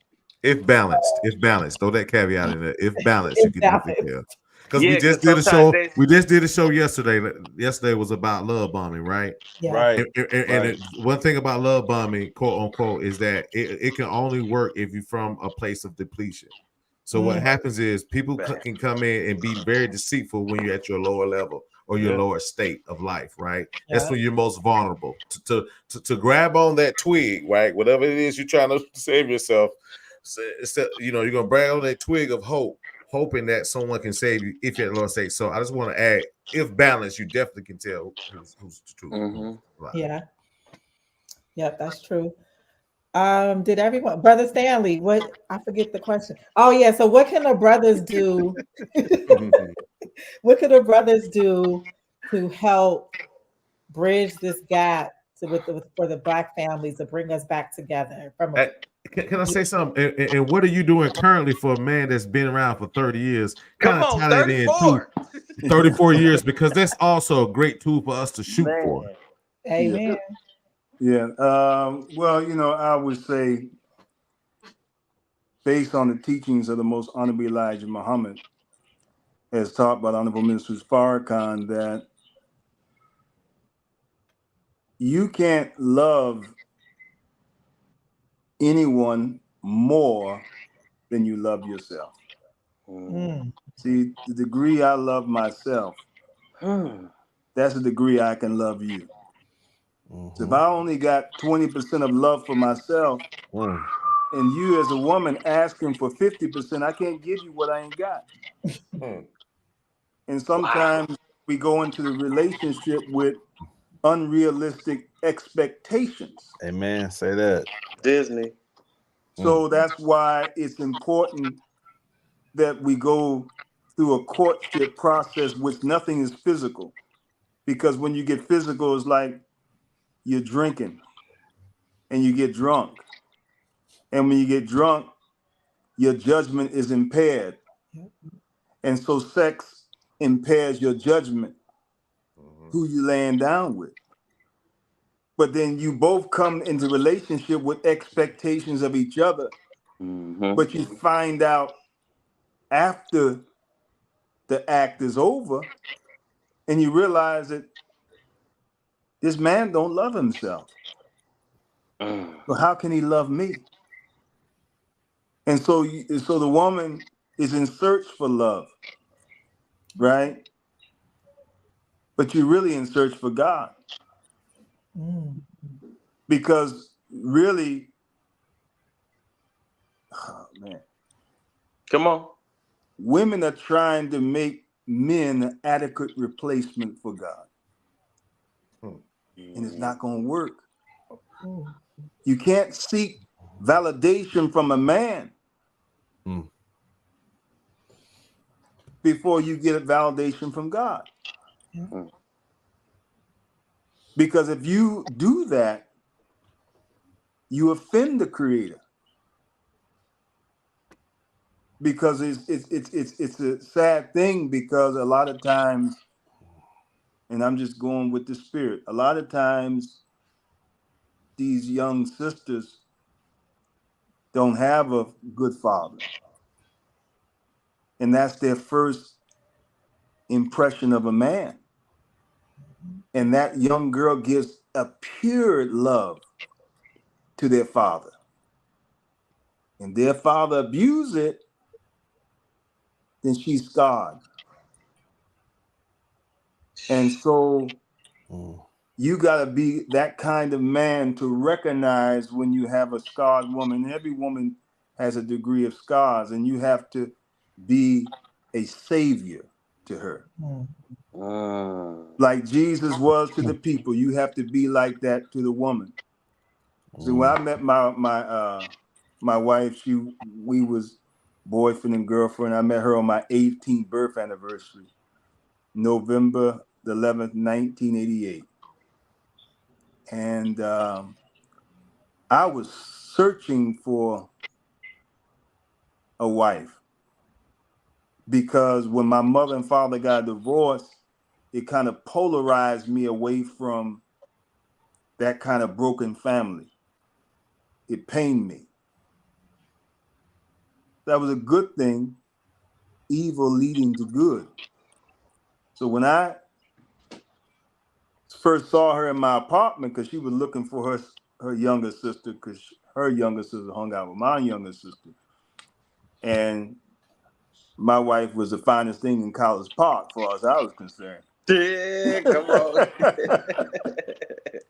And I was in weight class, brother, so I wasn't a Muslim at that time. I was studying. I was 18. She was 16. So I took my shirt off and showed my muscles, and it didn't move her, so I had to put my shirt back on. That's hilarious. You like a peacock. Right. I felt stupid.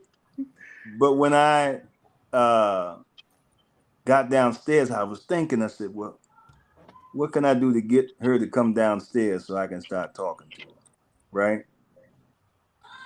And so I knocked on the coffee table as though someone was knocking at the door, because my younger sister, I know she was kind of lazy, and she was sending the newest person at the house, can you go get the door? And when she came downstairs, I said, what's your name? She said, did you hear the door? I said, no, what's your name? She said, Ruth. I was eating some orange, and she sat down and she ate some orange with me, and we started talking. We had a beautiful conversation. Man, And you here full comes of tricks, ain't you? my older sister. You gotta use them. I'm Here taking come my notes. older sister. Hey, they gave you 34 years. I'm taking notes. Right. And my older sister was so upset. Take out the garbage. Because she, for some reason, she didn't like what she saw. She didn't like to see me sitting down and we having a good conversation. Maybe because she didn't have a relationship. And so hating big time. So back then, we didn't have no home phone. We was poor. She was poor. I was poor. And so all we had was a telephone booth. So we had a pocket full of quarters. So she had the phone number to the phone booth at Laundromat in Union City. I had one in my apartment complex. So we exchanged phone booth numbers. Yes. We said, but at this certain time, on this day, I'm going to call you. So I get to the phone booth, and there's a brother at the phone. About 2 minutes before it's time for me, hey, yo, bro, I got to make an important call. And then he got off the phone. We put in the quarters and whatnot. We talked for hours, right? But what I discovered is that she had some pain. And the pain came from her past relationship. She was abused. And I had to make a decision as a man. Yeah. Do I love this woman more than her pain? See, and love is selfless. That's very important to understand, because if I was self-centered, so I ain't putting up with this crap. But when you love someone, you gotta say, wait a minute, what's wrong with my baby? What can I do to help her? And one day we was walking, and I realized her pain to the degree I knew that she had some serious pain. And it was late at night. We were walking in Union City. I said, look, you know I'm your angel? She said, angel? Let me hurry up and get up out of here. But I realized, right, that I was willing to go through whatever I have to go through to show her how much I love her. And I had to grow in love with God and grow in love with myself in order to help her. And I was willing to deny and give up things in my life to make her better. Because I could not make her better if I was not willing to be better. Because a man's a leadership. So I had to give up drinking. I had to give up the things I was doing in the world. And the more I gave it up, the more she actually became submissive, the more I was able to help heal her from the scars of her past. So what I'm saying is that I realized in the 34 years of marriage, and we've been together since 1988, we've been together longer than we was married. I realized that the more I became more like God and less like the world, the more I became the moral authority. That's all she wanted. I realized that the real wealth was my character.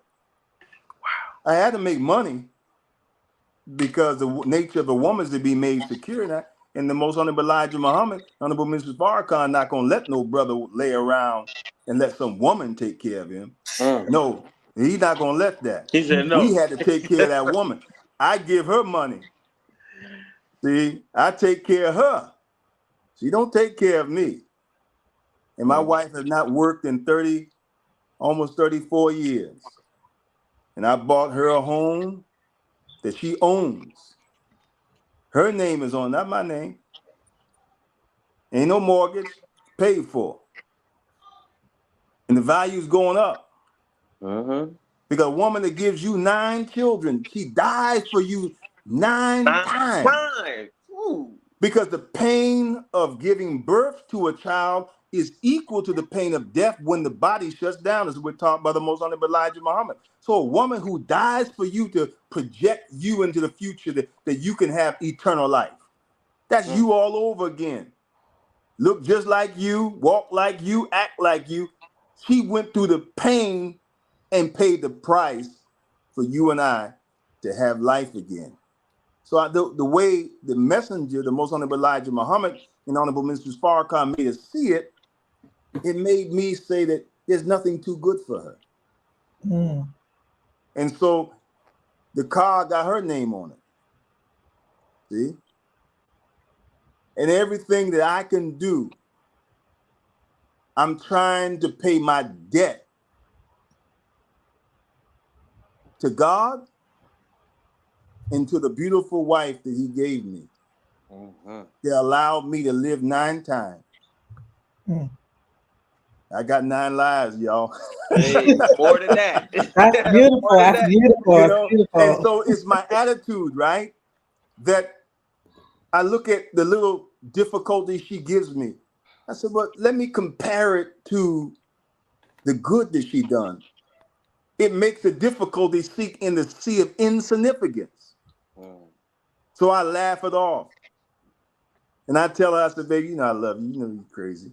And she stopped laughing. She just said she want to have your baby over and over again. and she ain't lying neither. But the thing is, brothers, the thing is, brothers, is that, but the thing is that when she was in the world, guess what her name was? Shotty Pimp. What? She was a pimp? Shotty Pimp. That was your nickname. Oh, that was her name. I was Glide Rock because I broke, doing the break dance and all that. And she was Shotty Pimp. But let me share this with you. That's funny. Farrakhan got us from the world. Mm. And from Shotty Pimp to Sister Ruth Muhammad, from Glide Rock to Brother Stanley Muhammad. Come on. And he put me in a classroom that the Most Honorable Elijah Muhammad established to turn a nigger into a god. And put her in a classroom how to turn a nigger into a god. And then, look, she started learning. She started learning how to cook the right kind of food. She started learning how to take care of her husband, how to rear her children, how to cook, how to sew. I'm talking about cook to give you health, not death, because the kitchen is your pharmacy as a woman. Mm-hmm. So the man got little myopia, he got bad eye. You got to put some carrot fluff, or, he got kidney problem, put some cranberries in his salad. See, she knows the science of food. Now we talking about how we get to be a woman that's uncivilized to become civilized. She got to come into a classroom of God. Your wife said, and there is a classroom of God. And when you look at the women of the Most Honorable Elijah Muhammad, those women called the MGT, you can see that they have been reformed. Oh yeah, they don't play. And redeemed. And then when you look at the children ain't no dumb children. See, you can't see nothing when you see my wife. You can't see that. If you don't know how fine she is, that's only for me. She did say those are our secrets, though. She said her Shorty Pimp nickname was y'all secret. She ain't now all your kids, all your children are out there like, I didn't believe this. My mama was who? They going crazy in the comments.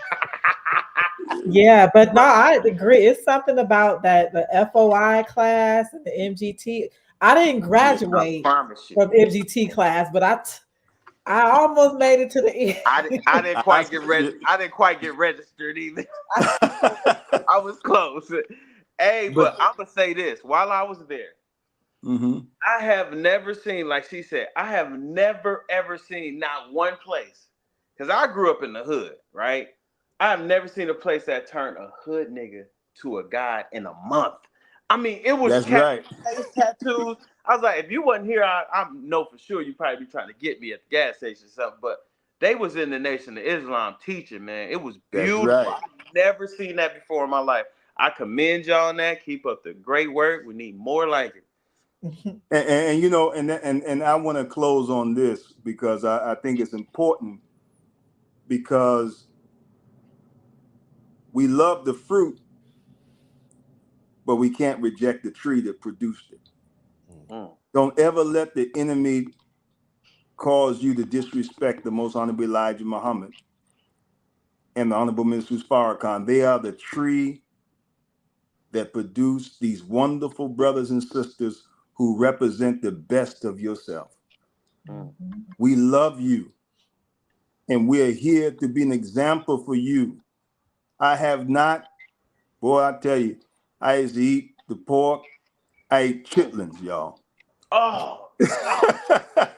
When I was in the world, I ate chitlins. Boy, I ate the Burger King and the suicide fries. The little Debbie cakes. I ate all that. I had acne all on my face, and I was only 18 years old, and I was drinking. I was on my way to be alcoholic. I used to drink gin and grapefruit juice. Got kicked out of a lot of my schools, and I went to a school downtown at 5 Points on top of the richest department store. My school was on the top floor of the richest department store by 5 Points, and we used to go on lunch break and get drunk and come back and terrorize the school. But when I joined the Nation of Islam, my face cleared up, and I just being among the brothers, God took away the appetite to drink. So I can honestly say I have not taken a drink in 35 years. Wow. I haven't eaten meat. I've been a vegetarian for 34 years. No chicken, no beef, no nothing. By God's grace. But I never thought I can have that kind of discipline, brothers. But when God put me in that classroom, I never wore a suit before. I was a B-boy. I wore sweatsuits and fat shoestrings and, you know, back then. But the brothers wearing suits, I said, how they do that? I don't know how to wear a suit. They said, we'll teach you, brother. And there was brothers in there that helped make me a man.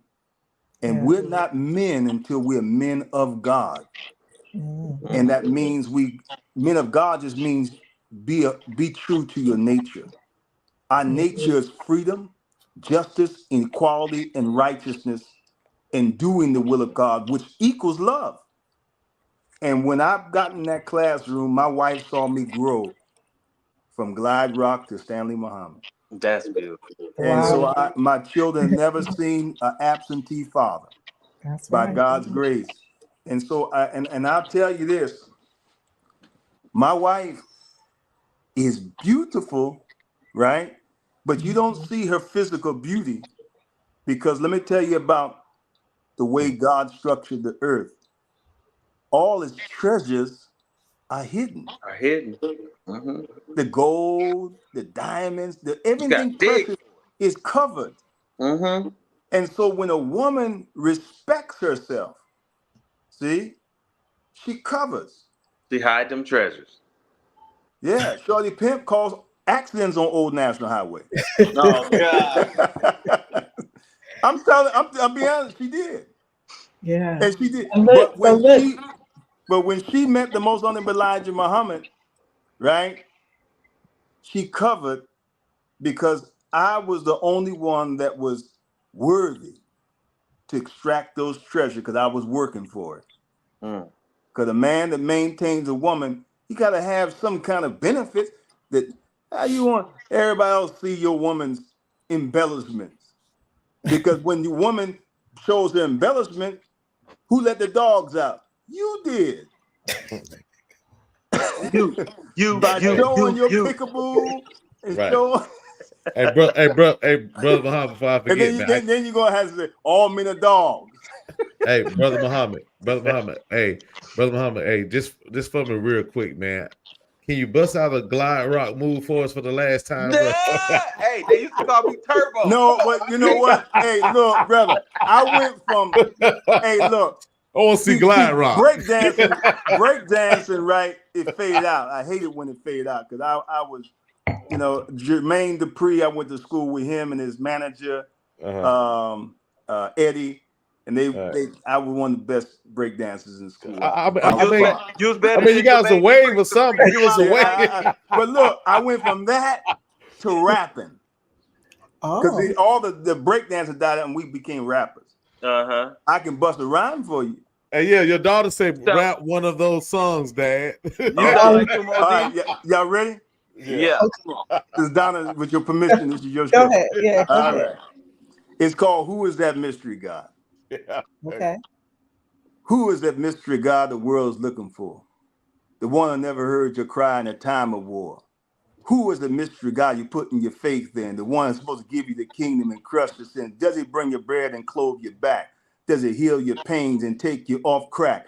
I want to know about my Father and Creator. The mystery God indeed a spook perpetrator. You tell the truth to your own kind. But when it comes to mine, you keep them dumb and blind. The harvest is past. the summers ended. We're still not saved, so Farrakhan is recommended by the true and living God. His proper name is Allah, who appeared in the person of Master Faraz. You got Hey, you Hey, have that's now good enough.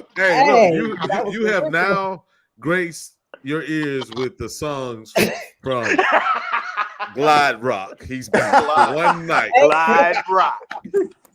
Go ahead, Glide DJ. The So pop blocker. that was And I'm that DJ was Sticky what Lips. that was my rapping days, and I I like that.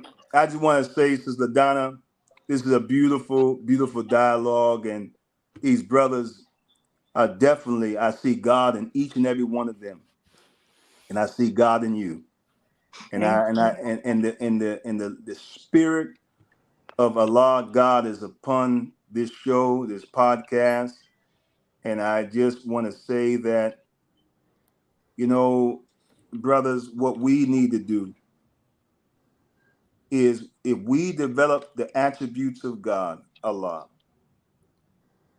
by being a part of a righteous brotherhood. Now, there's a niggerhood and a brotherhood. Now, we know what the niggerhood is about. You know, you go, come on, man, smoke, man. You know, you my nigga, so, you know, I'll give you smoke. Let's drink, let's hang out. But we killing our lungs. We killing we're killing the gifts of God. That's what I was doing. But when I got a part of the brotherhood, we studied the word together. We fed the poor together. Not just physically food, but spiritual food, the Final Call newspaper. You know, we did acts of kindness, and we prayed together. And when we begin to pray, brothers, we actually start developing the attributes and the characteristics of God. Then the women start saying, wait a minute. She'll start seeing God in you. She'll bow mentally. And guess what? Anything that God says do, she'll do it coming from your mouth, because she sees that you practicing what you preach. And she starts seeing God in you. See, her nature is to equal herself up to God. She see you praying, she gonna stop praying. She see you fasting, she gonna stop fasting. yeah. She see you stop cussing, she gonna stop cussing. But she needs to find a man that's worthy to actually submit herself to. But she's not submitting herself to you, but she's submitting herself to God that's in you. And guess what? Then you, by developing the attributes of God and me developing the attributes of God, when she submits to God in us, she raises the level of civilization. And as a result, guess what? She started teaching the children those principles, but it started with you. That's why I said, let us make man. See, we can't point at the woman. We got to look at ourselves, because we busy talking about what the woman ain't doing. Where do we have time to develop? The Honorable Minister Farrakhan says self-development is the basis of community development. See, I got to look at me, look at the man in the mirror, as MJ said, and make that change, right? And then that's when my wife, the more I learned that I was giving up bad habits and growing closer to Allah, my wife started respecting and loving me more. And the things I didn't like about her, guess what? It disappeared. It disappeared. And I'm gonna tell you this, brothers. I feel like a god in my home sometimes. I said sometimes. I'm working on all the That time. balance. I'm working on all the time, and I'm not trying to make myself. It's not me. It's what God have made me through the most honorable Elijah Muhammad and honorable Minister Farrakhan. See, and I want to read something, and I want to close this out, my portion, and Sister LaDonna, but honorable Minister Farrakhan. You know, he did a lecture, A Few Good Men, and I want to just read. The minister did a lecture called A Few Good Men, and I want to just share a few of his words with you, if I may. Not long, but I want to read the principles of what he said. And then he says there's 3 stages of good. And he said, surely Allah enjoins justice and the doing of good to others, and the giving to the kindred, And he forbids indecency and evil and rebellion. He admonishes you that you may be mindful. Holy Quran, chapter 16, verse 90. In the above verse, Allah God is trying to tell us what his yardstick is for measuring who is good. Now, there are a lot of people who are good to you, but who are not good because we don't use the yardstick that God uses. Hypocrites can look good and even do some good that affects good, but they are not good people. Isn't that something? There are 3 different degrees of goodness. The first degree or lower stage of goodness is the fulfillment of duties and obligations. For example, a man who brings home his paycheck and gives it to his wife and gets some food for the children, that is good, but there are only a few good men. If you have a wife, your duty is to maintain her. Unfortunately, she is the hard worker today, and she is maintaining us. Not so good. A woman cannot honor a man that she is taking care of. Men who makes babies and walks away is not good.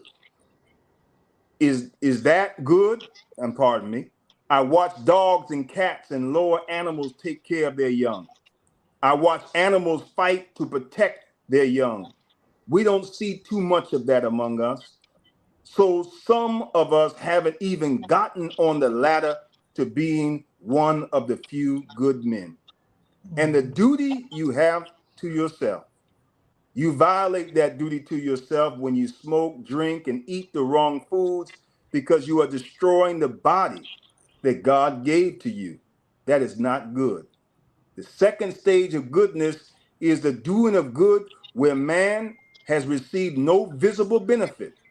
There are a lot of people whose apparent acts of good are tainted by ill motivation. When you do good in places where you don't even think that you are going to get a benefit, you are ascending the ladder towards becoming one of the few good men. The last or highest stage of goodness is that in which a man's nature is so inclined to good that he doesn't have to make an effort to do good. He does good to all people because his nature is good. When God made man in his own image and after his own likeness and said that it was very good, then he made us with a nature to do good, not to seek a benefit, because the God who created us in his image does not seek some benefit from us. The only thing it seems that he requires is gratitude. Our gratitude is not for his benefit because he is God, whether we are grateful or not. He preserves the heavens and the earth, and it tires him not. There is nothing you can give him because he was God before you even knew him. So if you praise him and are grateful to him, that is a blessing for you.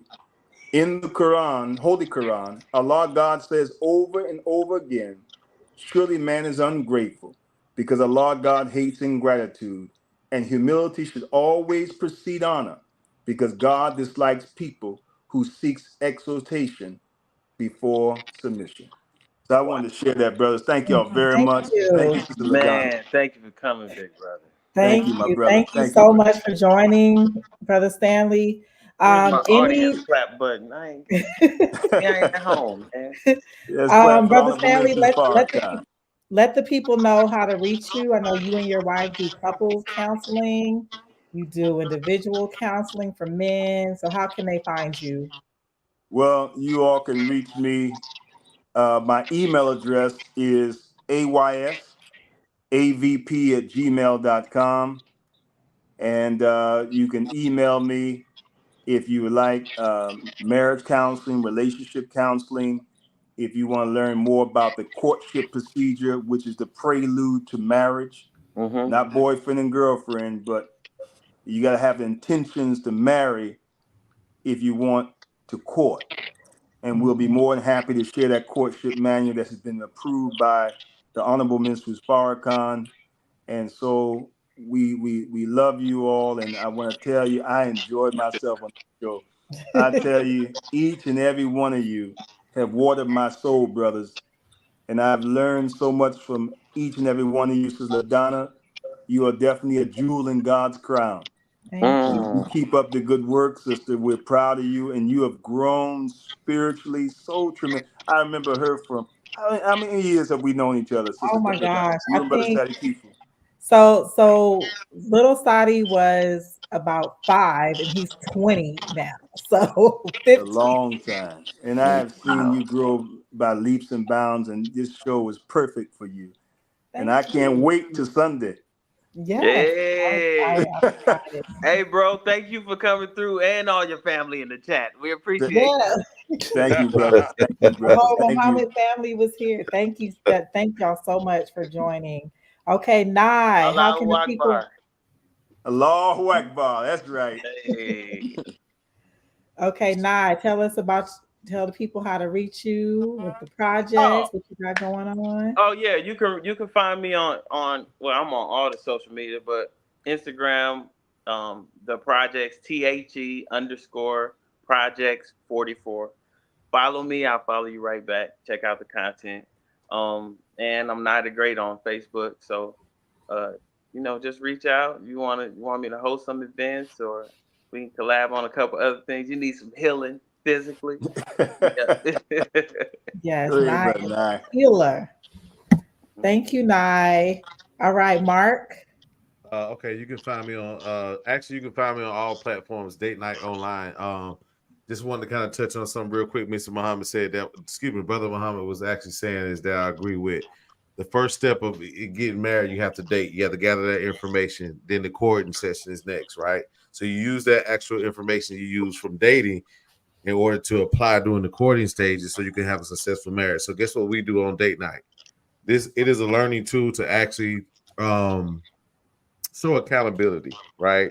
It's about accountability first here on my particular platform. So my platform is an open platform. I allow just the everyday average, or not mean average, everybody's above average, but you don't have to be a counselor, dating coach, or anything.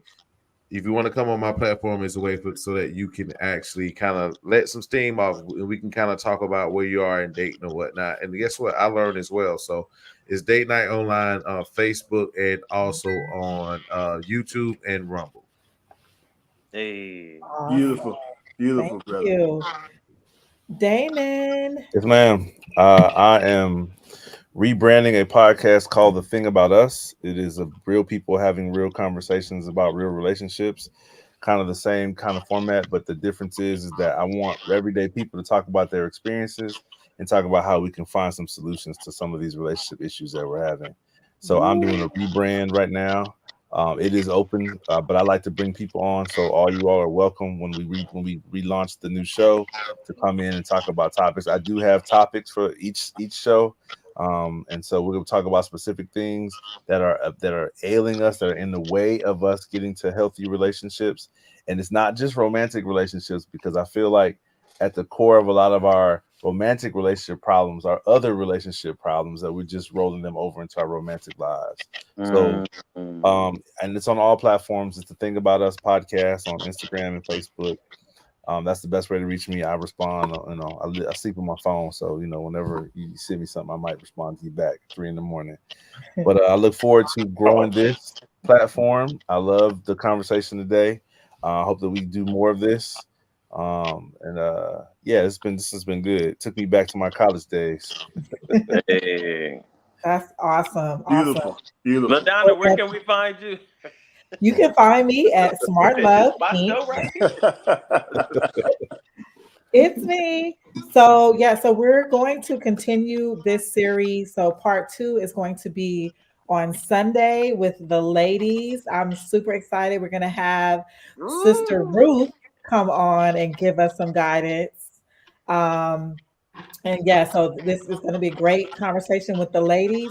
And then I want to bring us back together, the women, the men, and we're going to talk through the solutions together. Beautiful. I'm really excited. That's our most fun conversations when we Yeah, have it it is. When we come together. Yeah, so I'm really excited. And that will be next Thursday when we all come back together. But Beautiful. yes, follow me on all the platforms, Smart Love Inc. Thanks everyone so much Thank you. for joining. This was so fun. I feel like we learned so much. Yes, yes. Yeah, this is very All right. informative. And Yeah, I enjoyed it. and also next week when we get together and everybody who's actually watching, this is the beginning of how to disarm the situation in the gender war, right? Right, Us right. being separate in our corner, you guys come, and then we're going to show you how it would look if we just emulate these 3 steps. That's right. Exactly. Beautiful. Beautiful. Oh Beautiful. God, Good job to the mom. That's right. that's with you. Who just All texted me right. They said they collectively? I'm can't gonna bust wait. y'all. Oh yeah, that's gonna be dope. Yeah. Yeah, we're gonna continue conversations like this. And I really appreciate my few good men here. This Well, wait a really minute. I don't know. I what? feel weird about you calling me that now because he went over his list and I quite didn't. I'm just playing. I'm working towards it. we You working all on it? striving, brother. Yeah, you got to Yes, work on yes. We all your striving, rapping my skills, brother. man. Work Yeah, on your man. rapping skills, I man. only can beatbox. I only can beatbox. Now I went from breakdancing to rapping to now poetry. Right, there it Oh, Poetry. is. okay. Well, that's Yes. good. You Yeah, had so to put I it got somewhere. yeah, my wife is named Ruth, right? And so if you read in the Bible, there's a whole book called the Book of Ruth. Mm-hmm. And Boaz became her knight in shining armor. So She my called you poetry name is Boaz. Boaz. She did Yeah, So call you you She Boaz. called Boaz you to your Boaz boy. a couple right, times in the right. comments. So Yeah, and so now I got a black book called the Book of Ruth. So I got a whole bunch of poems that I wrote to her. So okay, that's now another Oh, way. brother Oh, that's Muhammad, Another way. cool. brother 34 Muhammad. years. Now 34 listen, years poetry.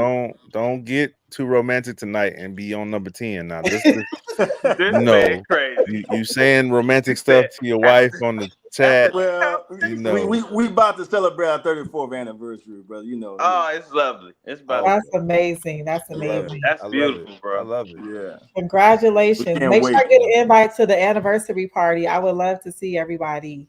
Yes, ma'am. Yes, ma'am. All right. Well, thank y'all very much. May God continue to bless you all. Have a peaceful Appreciate you, night's brother. rest and a happy morning's rise. And Man, I so love good this having conversation. And assalamu alaikum. you. Alaikum Walaikum salam, big salam. brother. Salam, brother. Thank you. Thank you. All right. Bye, everyone. Peace. Don't hang up. Dang, he done hung up. Did I? Oh.